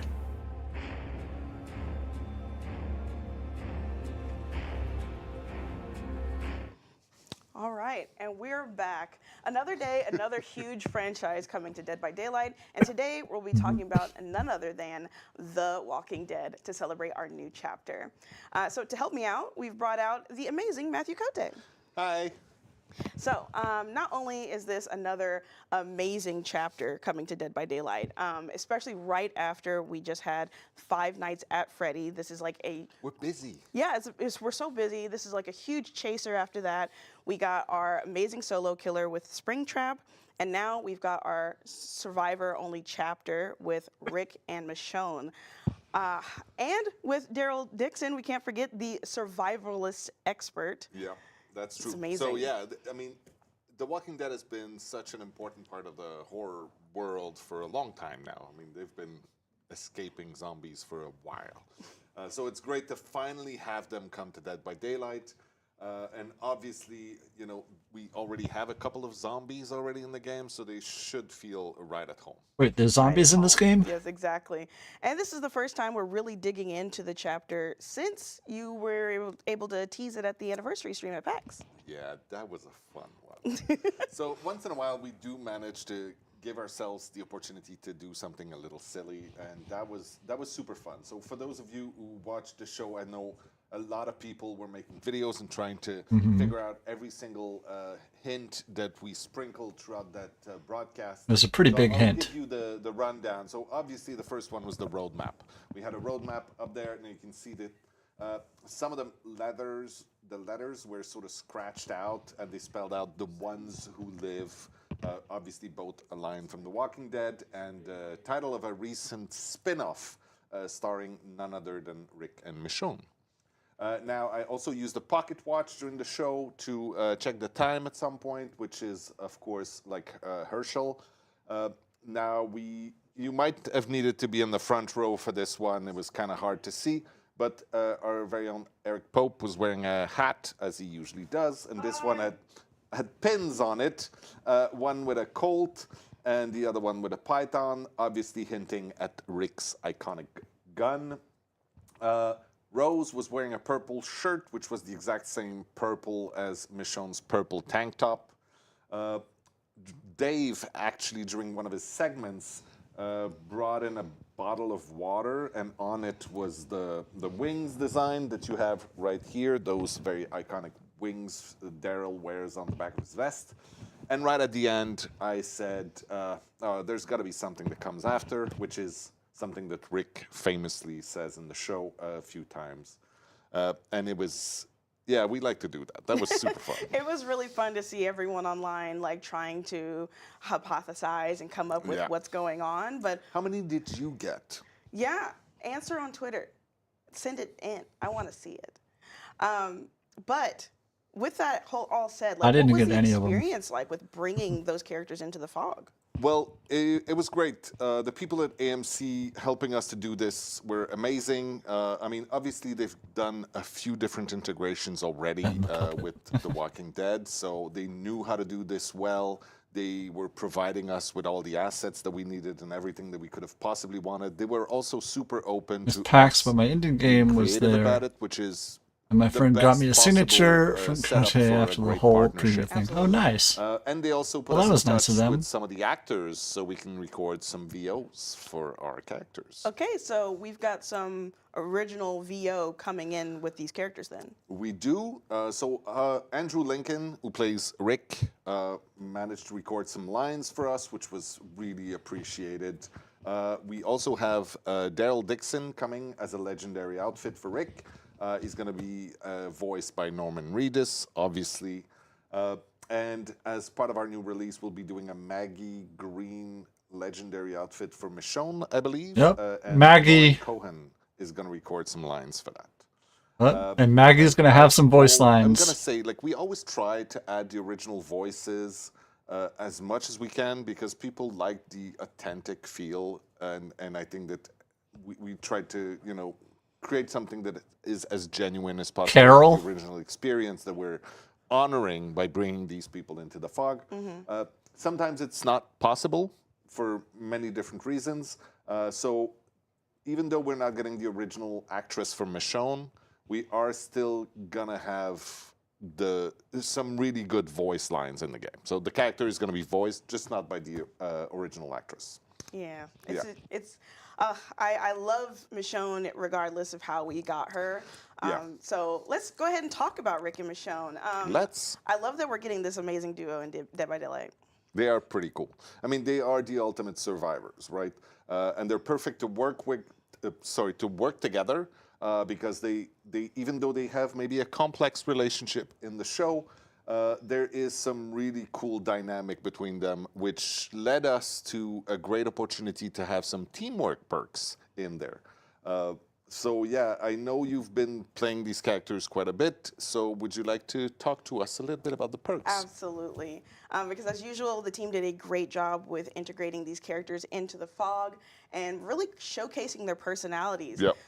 With Rick's perks, is really focused on him being a selfless leader, not selfish. He doesn't do that. That's not our Rick. And then on Michonne, it's really about that warrior spirit that she's got. So first off, let's go ahead and dive into Rick's perks. And we've got some really nice little videos too. So we're going to start with Apocalyptic Ingenuity. It fits right in with him being a resourceful scavenger in a world of walkers. And this perk allows you to rummage through chests to gain a unique ability that then lets you rebuild broken pallets into fragile pallets and is perfect for another shot at stunning the killer. His second perk, Come and Get Me, is pretty badass and really focuses on Rick being a selfless leader. And after you unhook a survivor, you gain a unique ability that, when triggered, makes any injured or dying teammate go completely silent and their pools of blood disappear. At the same time, Rick lets out a massive scream to reveal his aura so that the killer, he can draw their attention. That's awesome. Now, I hear that you've been quite instrumental in creating some of Michonne's perk. Is that correct? I love that you change this every time we talk about this. But yes, we're always talking as a team. And the roots of one of Michonne's perks actually came from a conversation I had with Thomas, one of our amazing senior game designers. So I had the privilege of putting my little dorkness into the game, and I'm very happy and very proud to see it come to light. And I asked you all to guess on socials which perk I worked on, and you all got it wrong. It was Conviction. Ta-da! It's a perk for Michonne, and it's all about pushing herself to the limit. So with this perk, healing another survivor grants you an ability to instantly recover when you're in the down state. And the catch is, after a short period of about 30 seconds, you'll become broken and revert to the dying state again. But the idea is that it creates this perfect window to pick yourself up and go for a last Hail Mary, whether that's trying to get the last minute unhook or trying to get a quick stun or get out of the exit gate. Michonne's second perk is called Last Stand. It's a very cool perk that activates after you've remained within the killer's terror radius for a specific amount of time. And after a while, you gain the ability to do a fast vault directly into the killer to stun them and even knock a survivor out of their hands. So it's a one-shot perk, so once you successfully use it, it's disabled for the rest of the trial. Good. Now, we talked about the fact that it was a great opportunity for us to bring in some teamwork perks. Tell us about those, please. That's right. So let's go ahead and start with Rick's perk. It's called Teamwork's Toughen Up, while Michonne's is called Teamwork Throwdown. So each one is very useful on its own, but using them together gives them just that ooh la la. So for Rick, it's if you're injured and near another survivor who blinds or stuns the killer, your grunts of pain, scratch marks, and pools of blood are all reduced. While with Michonne, when you pallet stun or blind the killer, injured survivors near you gain endurance, and the killer's aura will become visible to them for a short time. So you can see how these will work really well together. Yeah, I can't wait to see that in action. It's going to be good. Now, we are also adding a new tile to the map set that we have along with the release of the chapter. They said it was a new map. This one is going to be called the Fallen Refuge. The map is called that. It lives within the Withered Isle realm. And of course, it introduces a special Walking Dead tile that we're bringing into this. So the map can spawn randomly. Of course, it will be released at the same time as the chapter. It's coming in right now. Now, the tile is sort of a mix of different things. It's a mix of the hospital from season 1 and the prison from season 3, I believe. Two really iconic settings from the show. There were so many to choose from. We had to pick some. They will, of course, be covered in the entity's corruption. And we have put, I believe, a bunch of little jump scares that hopefully you'll have fun discovering. I cannot wait to be jump scared. It's one of my favorite things to do in DBD is scream. So thank you so much, Matt, for walking us through all of that. That was a lot of fun, even just to see the clips. I hope you guys enjoyed the clips of all of those perks in action. They looked good. They looked so good. But that's all the time we've got, so thank you so much, Matt. Do I have to go now? You do have to go. It's time to bring out Hollis onto the couch, and we're going to be talking about the collections. And just as a note, we do have Twitch drops active for this stream, so make sure that you've gone ahead and signed up for that. You can check in the chat. Yeah, you're getting Twitch drops by being here with me. Make sure that you've linked your behavior account so that you can get set up for that, and we'll see you guys in a minute. Bye. Upcoming collections. This is what Johnny should be here for.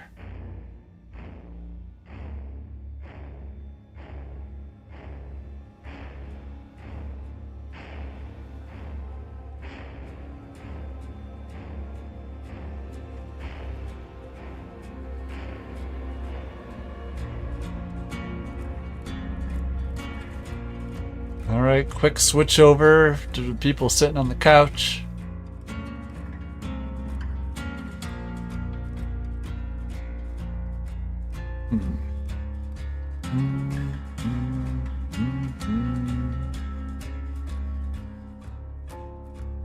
Who would have thought that the secret power gamer behavior was dork? Alright, so now it's time to talk upcoming collections, and we've got some great stuff part of this release. including, of course, some very cool outfits from our chapter collection. As Matt just mentioned, back on the couch with me, though, to talk all about it is Hollis. Hello, great to be back. So Hollis is our senior live operations specialist, and we're going to be just going right into the Walking Dead collection. So what can you tell me about this collection? We've got some really iconic characters with some iconic moments. So what did the team do to like cook this up and get the ball rolling? Yeah, you're absolutely right. We're doing a lot for this one right out the gate, with a lot more on the way down the road, trust me. The collection is launching today with the chapter, and will feature 3 outfits for Rick, 2 for Michonne, and then each of them will also be getting 3 uncommon torso pieces to help with a little bit of mix and match variety. Okay, I love to hear mix and match. That's my favorite word. So let's start with Rick. As Matt mentioned minutes ago, the Legendary is going to be coming in. So maybe you could expand on that. Yeah, sure. So like Matt said, Rick's Legendary is actually a really cool Daryl Dixon outfit, complete with all new voice lines, both in lobby and in the game, recorded by Norman Reedus himself. Now, Daryl is one of the most beloved characters on TV, and let's be honest, you can't really have a Walking Dead chapter without him. So we're really happy with how he turned out and excited to have him as the centerpiece of the collection so far. Additionally, buying the outfit will also unlock a Daryl Dixon badge for you, so don't miss out. Okay, so when it comes to Rick and his other looks, this character's been through a lot. Absolutely. So how did you guys choose which outfits to really secure for him in the fog? Yeah, so Rick has a lot of iconic looks throughout the series, and we chose 2 that were in kind of 2 different directions, really. Okay. His first is called Last Day on Earth, and it has him in his classic bomber jacket. Fans might know this as his murder jacket, his killing jacket, because whenever you see Rick wearing it, someone is going to die a horrible, painful death. Whether that be him biting someone's throat out or slicing a cannibal apart with a machete. It's truly a jacket for all occasions. Okay. And then Versatile. Rick also has his brutal machete with the awakening red outfit, handle. where he's wearing his hospital gown. And this is kind of basically the opposite vibe of the jacket, because this is the outfit he was wearing when he first woke from his coma in the first episode. It may seem like a bit of an out there choice for an outfit, but we like it because it kind of represents Rick leaving his old world behind, which is a nice parallel for him being taken by the Entity and being in DBD. The murder I machete. like that duality in general. You've got one that's all about taking life and one about usually saving lives. Yeah. But, you know, this is Dead by Daylight, so. And, sorry. Michonne is like another one that has like some really great Absolutely. looks, especially coming into the fog. So like, how did you all choose hers? Yeah, so we all love Michonne here, and we wanted to give her some really amazing standout looks to start off with. The first one is called The Next World, which is taken from season 4 of the show, when the prison they're staying at is overrun by walkers after being attacked by the villain known as the Governor. The governor. She's got her white vest, a vest, a white shirt, and she's also has the scabbard for her katana. Now, obviously, survivors can't have weapons in DBD, but we still wanted to add the scabbard as a nod since it's such a key part of the character. It looks so good. Her second outfit is called What We Become, and it's more of a cloaked/hooded look taken from season 10 of the show, where she leaves Alexandria, leaves her family, leaves her friends behind to go search for Rick after getting a clue that he may be alive. I love that. And then, like Matt said, at Halloween we'll be introducing a legendary for Michonne, which is Maggie Green. And that will be voiced by Lauren Cohen herself, who played Maggie on the show. Oh, that's awesome. I cannot wait. That's going to be great. I cannot wait to get my hands on all of that. But there's so much in this collection, and I just literally cannot wait to see what we add in the future. So that covers it for The Walking Dead. So what can you tell us about the next collection that's coming out as part of this release? Yeah, so this is a new one called the Party Hard collection coming out Party on Hard. August 19th, and this one is more or less what it sounds like. They're getting wasted? Less of that and more getting murdered. Oh, okay. So imagine this. There's a party, you know, cake, ribbons, Yeah. gifts, a guy trying to suck your fingers. Okay. I mean, What kind of parties you going to, Hollis? Listen, I don't go to many parties. I just have to kind of assume that's what's happening at them. But I anyway. wouldn't assume that. Oh, well, my bad. Yeah. But anyway, we're showing you the aftermath of that party. So this collection launches with 2 outfits for Killer and 2 for Survivors. Okay. The first is an outfit for the Clown, speaking Oh, of fingers. wow. Called the Bad Entertainer. Because Wow. It's a party without the entertainment. It's some bad entertainment, all right. Here he's wearing a homemade mascot outfit since he couldn't afford a real real one. And basically, he goes to the party and falls face first into the cake immediately. So whoever hired him did not get their money's worth. Absolutely did not. And then we have Chucky in his birthday doll outfit. Chucky. Yeah, Chucky loves to party. He's Party decorated with Chucky. frosting and ribbons, and also has a backpack full of presents. But since it's Chucky, those presents are just an assortment of deadly weapons. That's what you get when you give someone a good guy doll for their birthday. Yeah. So what's the Yeah, so for our survivors, we have White and Squad. Mama Spawn, I appreciate the support, my friend. Welcome in. Once again, they're both Oh, decked look out at in these. streamers and hats and frosting. So Dwight loves to party. All right. So let's go ahead and, get away from this party. This is not my scene. So next up for the next collections is a fan favorite, actually, that was inspired by one of our other character cosmetics, right? You want to talk about it? So this one is called the Counterculture Collection. released Counterculture. on August 12th, and it's actually inspired by an outfit that Nia was rocking all the way back in Tome 10. Players really loved it, so we wanted to expand on it with a whole collection. Oh, yeah? So what are we going to have? Like, who's going punk in this collection? Yeah, so for starters, we have David King wearing his efficient bouncer outfit. That's clearly inspired by the UK punk scene. He's actually working as a bouncer at a punk-themed bar, and he's made sure to dress the part. I love that. That looks so good on him. We also have Zarina in her blending in outfit. She's actually undercover at a punk concert trying to get a scoop after getting a tip that the band may be up to some nefarious things backstage. Zarina mentioned purr. Then there's also the Trickster in his My Way outfit, who's taking a break from K-pop to try his hand at some K-punk. Oh, God. It looks good, though. Then finally, we have another take on Nia, who was once again the inspiration behind this whole collection, and she's decked out in her Safe Place outfit. Wow. This is taken from her time away from her home in Sweden when she was living in the United States. That looks so good. Oh my gosh, I love that. I love it. And we're already I'm announced sure. a few other collections that's being released around the same time, so maybe you can give a little reminder. Yeah, so if you saw our PAX stream, you would have saw that the Tomb Raider collection is adding 2 new outfits on August 5th. There's, of course, Tomb Raider. the iconic Lara outfit, which we saw. That's inspired by her classic look that everyone knows and loves. And then we also have her Shadowrunner outfit, which we can show you here for the first time. So this is the Shadowrunner outfit from Rise of the Tomb Raider that she uses for more stealthy missions. Also, for anyone out there who does not already own Lara, we've got a bundle for you that includes both the character and the iconic outfit at a discount. And last but not least, we're also adding a new entry to the Modern Barreau collection on September 2nd. This is an outfit for Hattie that was originally going to be her Lunar New Year outfit, that, if you guys remember, that has been reimagined into the Modern Barreau collection. This new reworked version is called the School Special Day outfit. Had a girl, yes, I love that. That came out so well. Oh my gosh, so thank you for showing us all of those amazing things, Hollis. I cannot wait to see them pop up in the fog. I'm not sure about that party you were talking about. I don't think I can go to that. That's fine, you're not invited anyway. Oh, okay, Hollis is never going to be on the show anymore. But next up, we've got someone I do want on the show, which is going to be Peanuts with a T, talking about the latest that's coming up with 2v8, so stay tuned. Peanuts with a T.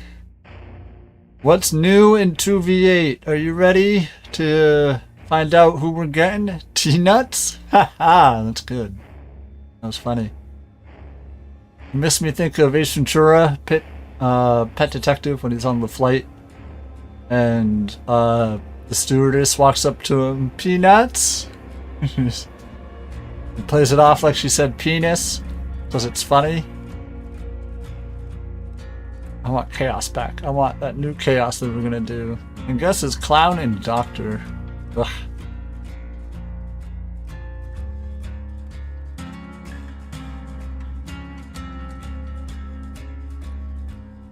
Be Bubba. Bubba would be funny. I could not wait. If they put Bubba in, I cannot wait to see the content that comes out of somebody chainsawing all 8 survivors. Hollis is going to jail. He's always like that, by the way. I want people to know Hollis is always like that. An enjoyable man. Also, I just want to throw, it's not even in the script, but someone mentioned this to me. Tomb Raider. Tomb Raider was part of that discussion in the last segment. While I was on vacation, there were some rumors about Tomb Raider just like going away. That's not happening. That's not happening, so everyone cool your asses. Tomb Raider's staying with us because we love them. Moving on to the segment we're here to talk about, 2v8 with my dear friend Peanuts with a T. Peanuts, fun fact, used to be on my team, on the community team. One of us. And took that community knowledge and has now moved over to game design, which is the dream. So now we can design the game with that community-informed decision-making. Welcome, Peanuts. How are you? I'm great, thank you. Very cool to have you on that side. What? What did I miss in that last segment? Hollis Unhinged is what you missed. But yeah, 2v8. We actually have a really cool iteration on 2v8 to talk about on this show. Oh, yeah? Usually we're adding a couple new killers per iteration, but we're doing something different this time, right? Oh, yeah? That's right. So normally we add 2 new killers with each iteration of 2v8s. This time around we decided to forego that, instead focus our efforts elsewhere. So we have a mix of gameplay-focused updates as well as a brand new quality of life feature, and we think that'll really improve the experience. Yeah. No new killers. With that. We talked about it a little tiny bit at PAX.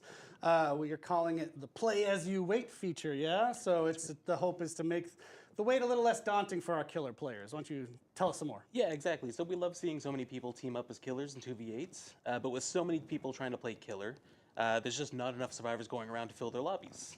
So to help kind of give you a way to pass the time while you wait, we've worked on a new feature called Play While You Wait.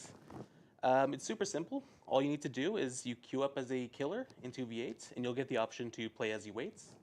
If you say yes, then we'll put you into a 2v8 survivor lobby, and you can play that match out, all while retaining your place in queue as a killer. It's also worth noting that if there's a blood point bonus on survivor at the time, because typically when there's more people playing one role than the other, we offer you little blood points to jump over and help balance out the queues. Then you'll also earn those blood points for that Play While You Wait match. Nice. Fantastic. So the killers still get to dip into that as well while they're waiting. So that sounds fantastic. I'm really excited to see how this plays out with our killer players when this rolls out. So one of the things about 2v8 that's unique, you know, obviously killers can actually play with a friend for the first time since this mode started. What if you're playing with a friend? How does this feature work? It works exactly the same. So the party leader will decide if you play while you wait or not. If they say yes, then you'll both be put into the same survivor lobby, and you get to play the match together all the way through. And then when the match is done, you get brought back to the same killer lobby as when you started without missing a beat. Love it.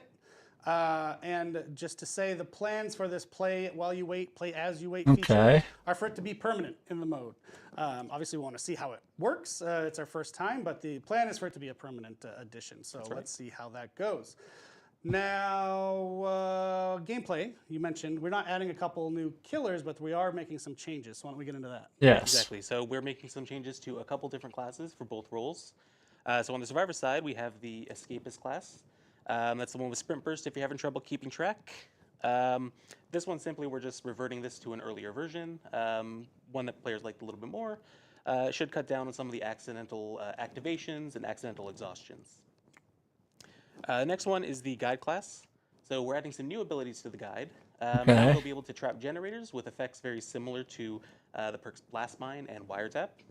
So you can have the generators work for you and spy on the killers. And if the killers decide to kick them, then you can also leave them a little surprise. Oh, we love surprises. The last one we have is the Shadow class. So we got some feedback last time around that it was a little too strong and it made the killer undetectable for a little bit too much of the match. So we've made some changes to the way the undetectable effect is applied. So now it'll be up for 60 seconds and then go on cooldown for 60 seconds. So it should help mitigate how much it's active. Awesome. That sounds like a bunch of great changes. Thanks to your feedback out there. We have a killer update coming. It's maybe a killer that people talk about a lot each time we do 2v8, so why don't you get into it? Yeah, that's right. So we do have some changes for the Legion as well. First up, we reduced the, excuse me, what did we do? Let me look at the scripts. We reduced the uptime of Feral Frenzy slightly. So it should be a little bit more difficult to cross the map and get a hit. Second thing we did was we reduced the amount of killer instinct effects that can appear on your screen. So you used to be able to see up to 7 at once, and that could be a little bit too much information, a lot of things blinking on your screen, a lot of heartbeats going on. So we've reduced that to 4. Okay. The third thing we did was we reduced the number of hits that it takes to down a survivor with your power. That's a double-edged sword, so on the one hand, it's going to be easier to get it down with your power, but on the other hand, it's going to be harder to run around the map, injuring absolutely everybody. Okay. And then the last thing we did was we removed the bonus tear radius size from the Legion's innate skill. So that's, again, going to make them the same as the normal Legion on live servers. And it's also going to make it so their killer instinct reading range with their power is a little bit smaller. Awesome. That's a great package of changes for the Legion.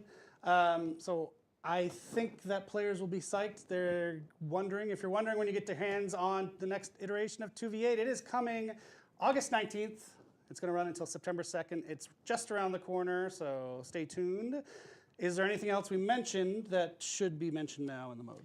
Yeah, we have one more surprise. It's really more like 3 surprises. So we're adding 3 new maps to 2v8s. Those are all 3 of my favorite square maps. That's Greenville Square, we have Shattered Square, and then there's Treatment Theater, which is not even remotely a square, but use your imagination and work with me. Theaters Only are being generally nerfed. squares. Yeah. Usually. Ish. Well, let's give it to him. Chat, we're going to give it to him. Thank you so much, Peanuts. It's really fun having you here. I miss you on our team. You're always welcome back, but you're doing a good job designing things. So thank you so much. And we're going to keep the show rolling. And up next, we are going to talk about something entirely different. A game called It Has My Face, as well as our new Rift for DBD that's coming that is dope as heck. So we're going to be right back with a new face for the couch, so stay tuned. It Has My Face. I'm not super interested in this one. I didn't like it very much. If they want me to test play it, I will, but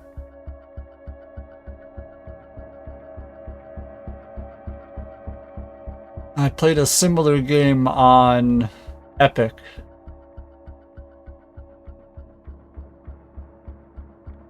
Again, then this is from...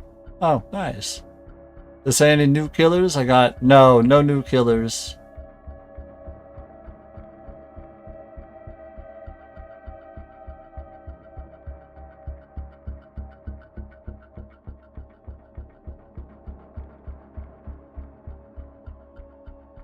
No new killers so far. Welcome back. I'll introduce this fellow in a second. So if you watched our live stream from PAX, we were live there. It was super duper fun earlier this summer. We did a segment where we mentioned an upcoming game called It Has My Face that Behavior is publishing. We thought it would be a good opportunity now that we're back in studio, we're not down in Boston, to bring on someone very involved with this game over here at Behavior. His name's Nathan Sellon. He's our VP of Strategy. He's here to talk to you about It Has My Face and why we think it is of interest to you, the DBD player. It is not a DBD game, but having played it myself, I spent my morning in the stressful world of It Has My Face. I definitely see the thematic connection of anxiety and horror. So, Nathan, welcome, first of all. Welcome to the show. I was going to do a mute joke, but thank you very much. So why don't you start out by telling us the story of this game, It Has My Face, how it fits in with everything we're doing here at Behavior these days. Oh, his so beard. I think it's really important to note Scratching how the mic. this isn't like What the Fog, which we published last year. That was a game made here at Behavior. Right. It Has My Face is something we're purely publishing. The game was made entirely by Nightbite Games, who are a team of just 2 people, 2 young brothers in Turkey. They're super prolific. They've made a ton of games. And when they showed us It Has My Face, which they built in a game jam originally, Oh, interesting. a lot of popularity on itch, we knew it kind of had something special. So how does this fit into Behavior's publishing strategy? Yeah. You know, there's just like so much going on in indie horror right now. Like just last year, you had these awesome critically acclaimed games like Crow Country, Mouthwashing, My Side, and we want to bring more awareness to games like those. DBD has millions of players every month, and that gives us this huge platform to connect with gamers who love horror. And we think we have a bit of a responsibility to use that platform to shine a spotlight on gifted small studios whose games deserve more attention. Heck yeah.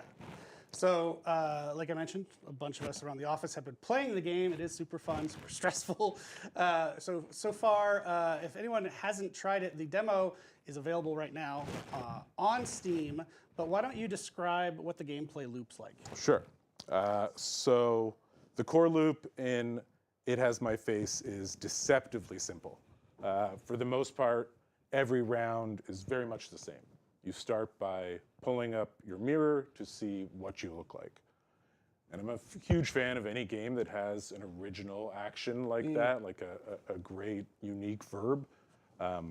Like pressing F to pay respects. Press F to pay respects. Yeah, that's like an instanced reaction. Like that with a mirror. I wish you could do that all the time. And I'm sure in chat there's a fair bit of that going on. I'm thinking of something like in the new Donkey Kong where you hold L to play music at any point. Sure. DK has a great whistle. The Friends of Ringo Ishikawa, an indie game that I love by Yeo. There's a hold button to smoke cigarette, which you can do at any time. It Has My Face is the same thing. You can hold up a mirror to see yourself. And every round starts that same way. You pull up your mirror, you look at yourself, and then throughout this big crowd that's kind of in this dystopian city, you try and find your clone, and then you kill them. Naturally. But they are trying to do the exact same thing. So that's the core loop. That kind of plays out over and over, but like any good indie game, that loop gets more and more twisted as you progress, adds new complications, and it gets quite deep as the game advances. I also really enjoyed the mechanic that if you do screw up and you get killed by your clone, you're not starting back from zero. There's interesting catch-up mechanics, which I really like too. So. Yes, roguelite, not roguelike. There you go. So what are the differences between the demo that's available right now on Steam and early access, which is coming soon? So yes, please try the free demo. It is available right now. But the end of that demo, play it through to the end, because just at the end you get this preview of some of the really scarier, the true horror elements within the game. And all of the narrative, the horror narrative within the game, that's all going to be within the EA version, which was coming out this fall. You basically have a full single-player campaign. And the other thing the EA version will have is multiplayer. Ooh. And playing this game 1v1 with a friend is really fun because you're both the same one. Oh, that sounds super fun. So that layer of deception adds like a really fun twist on PvP. Got it. So it's a DVD live stream. Are there any links that we're going to have to DVD? Anything rewards, anything like that? Yeah. So, we want to incentivize DVD players to try out It Has My Face. So we'll absolutely have some unique cosmetic rewards for anyone who purchases the game. We've got a really original badge, some super cool banners, and we're not going to reveal those just yet. We kind of like to do that alongside the DVD community. So, Otz, I know you're watching right now. We'd love to have you involved. But what we are going to show off today is a new trailer. Yeah. This one is a little more action-oriented, leans into the FPS side of the game, and we're excited to share it. Cool. Well, thank you, Nathan, for joining us on the show. Maybe we'll have you back with more exciting, interesting things in the future. Looking forward to early access in the fall for It Has My Face. We are going to watch the trailer right now. And then I'll shut up.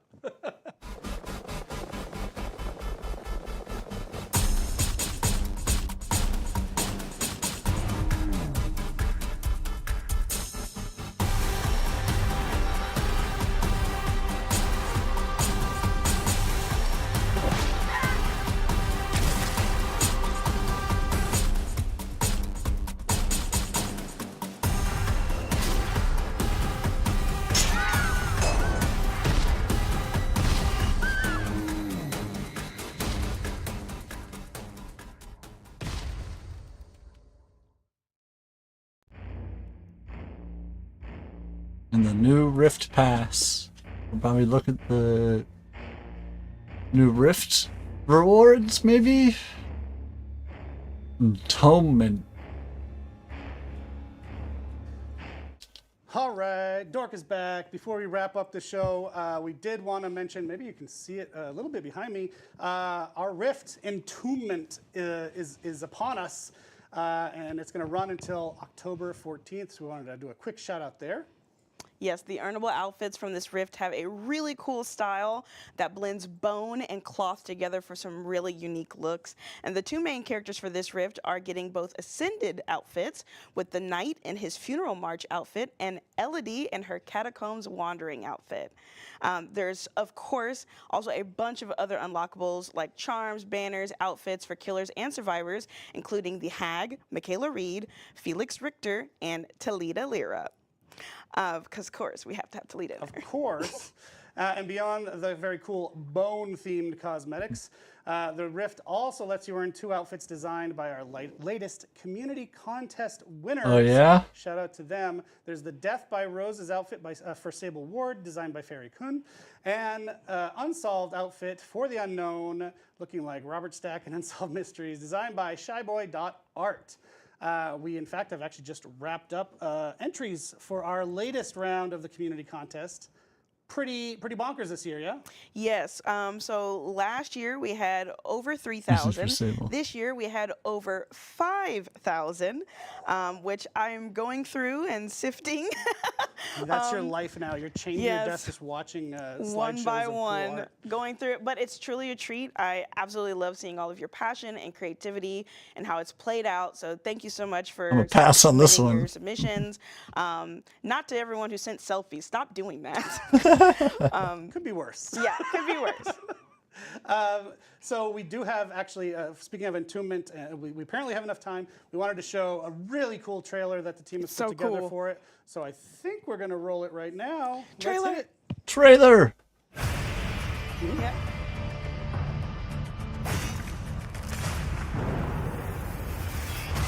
Looks like Shao Kahn.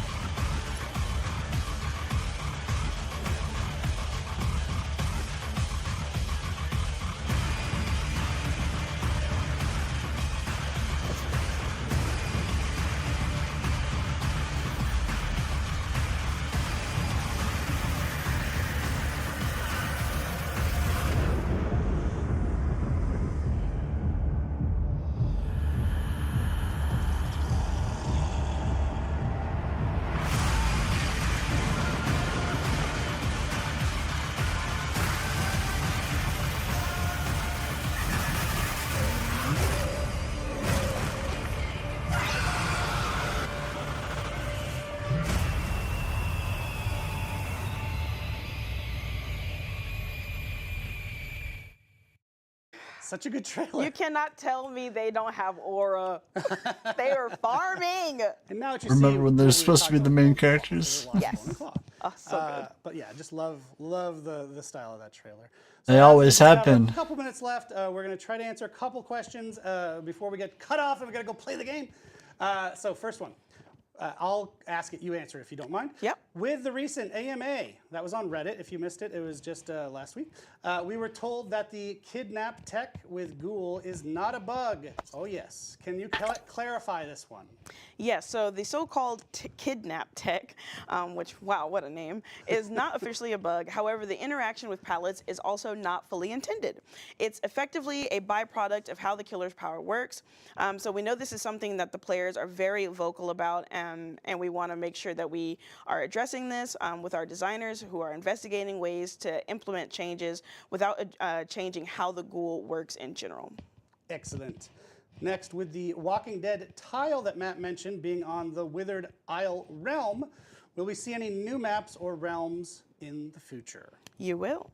If you love new maps, you're really going to look forward to what's coming next year. Teaser. The cosmetic contest that we mentioned just finished. Have you had a chance to look at the entries yet? Any clues? There are so many entries.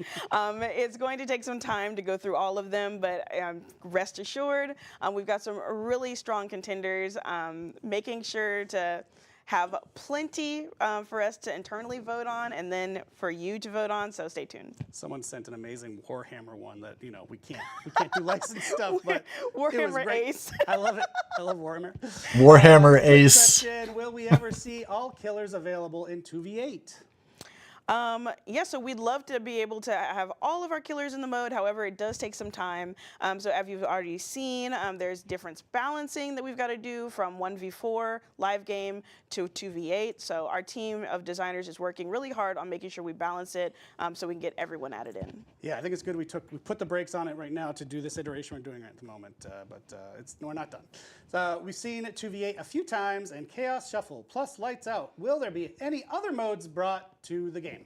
So right now, there's nothing more that we can share about other things that we've been testing, but there have been tests, I can assure you. But we'd love to hear your ideas on what modes you'd like to see. So head on over to our forums and let us know and share with our team so that we can hear from you. My Starbucks barista this morning asked for a one-on-one mode. So shout us your feedback. Like him, he's great. Shout out to him. Good coffee this morning. If you're queuing in 2v8 as a killer and you use the play while you wait mode that was mentioned earlier with Peanuts. Oh, bye. What just happened? Oh gosh. I still get to talk apparently. We're never beating the allegations. What happens if you're playing 2v8 with the play while you wait feature, so your killer's playing as survivors, but your match pops up while you're playing as survivor? All right, and I already saw this popping up on Twitter. I'm looking at you, Lily. So do not worry. Your place will be safe for you. You won't miss out, and you'll have He's from Boston. And you'll have a longer queue time as a result. Yeah, you won't miss out and have a longer queue time as a result. So don't worry about that. Word. All right, we do have to wrap it up. As you saw, they're trying to shuffle us off as we speak. So that's the show. A bit chaotic this week, but packed with exciting content. Thank you, as always, for joining us. We will see you again soon, and maybe you want to wrap us up there. Yeah, so we'll see you again for our next live stream in a few months, where we'll be taking a look at an extremely cool original chapter that I'm working on. I already got a drop. So I'd love to see you there. Until then, enjoy The Walking Dead. P100 Michonne today, please. And thanks for tuning in. We'll see you in the fog. Let's go raid Little Space Rock. Bye.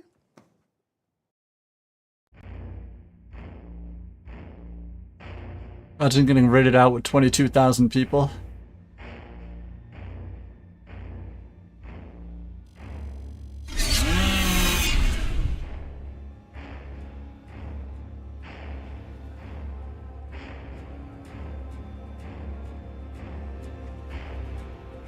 Alright, well, the...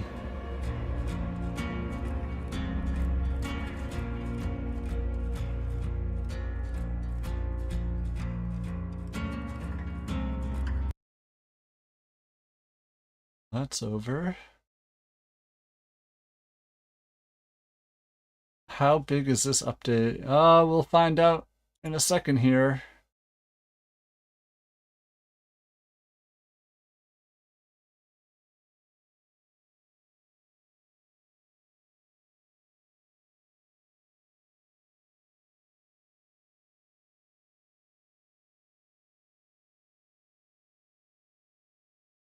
I'll be napping and lurking. Gotcha.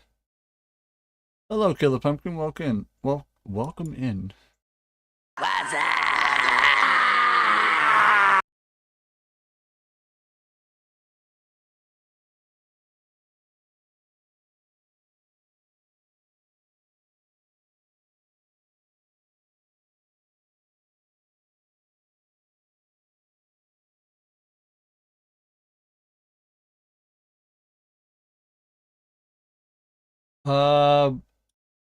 On Steam for me it says 42.9 gigs.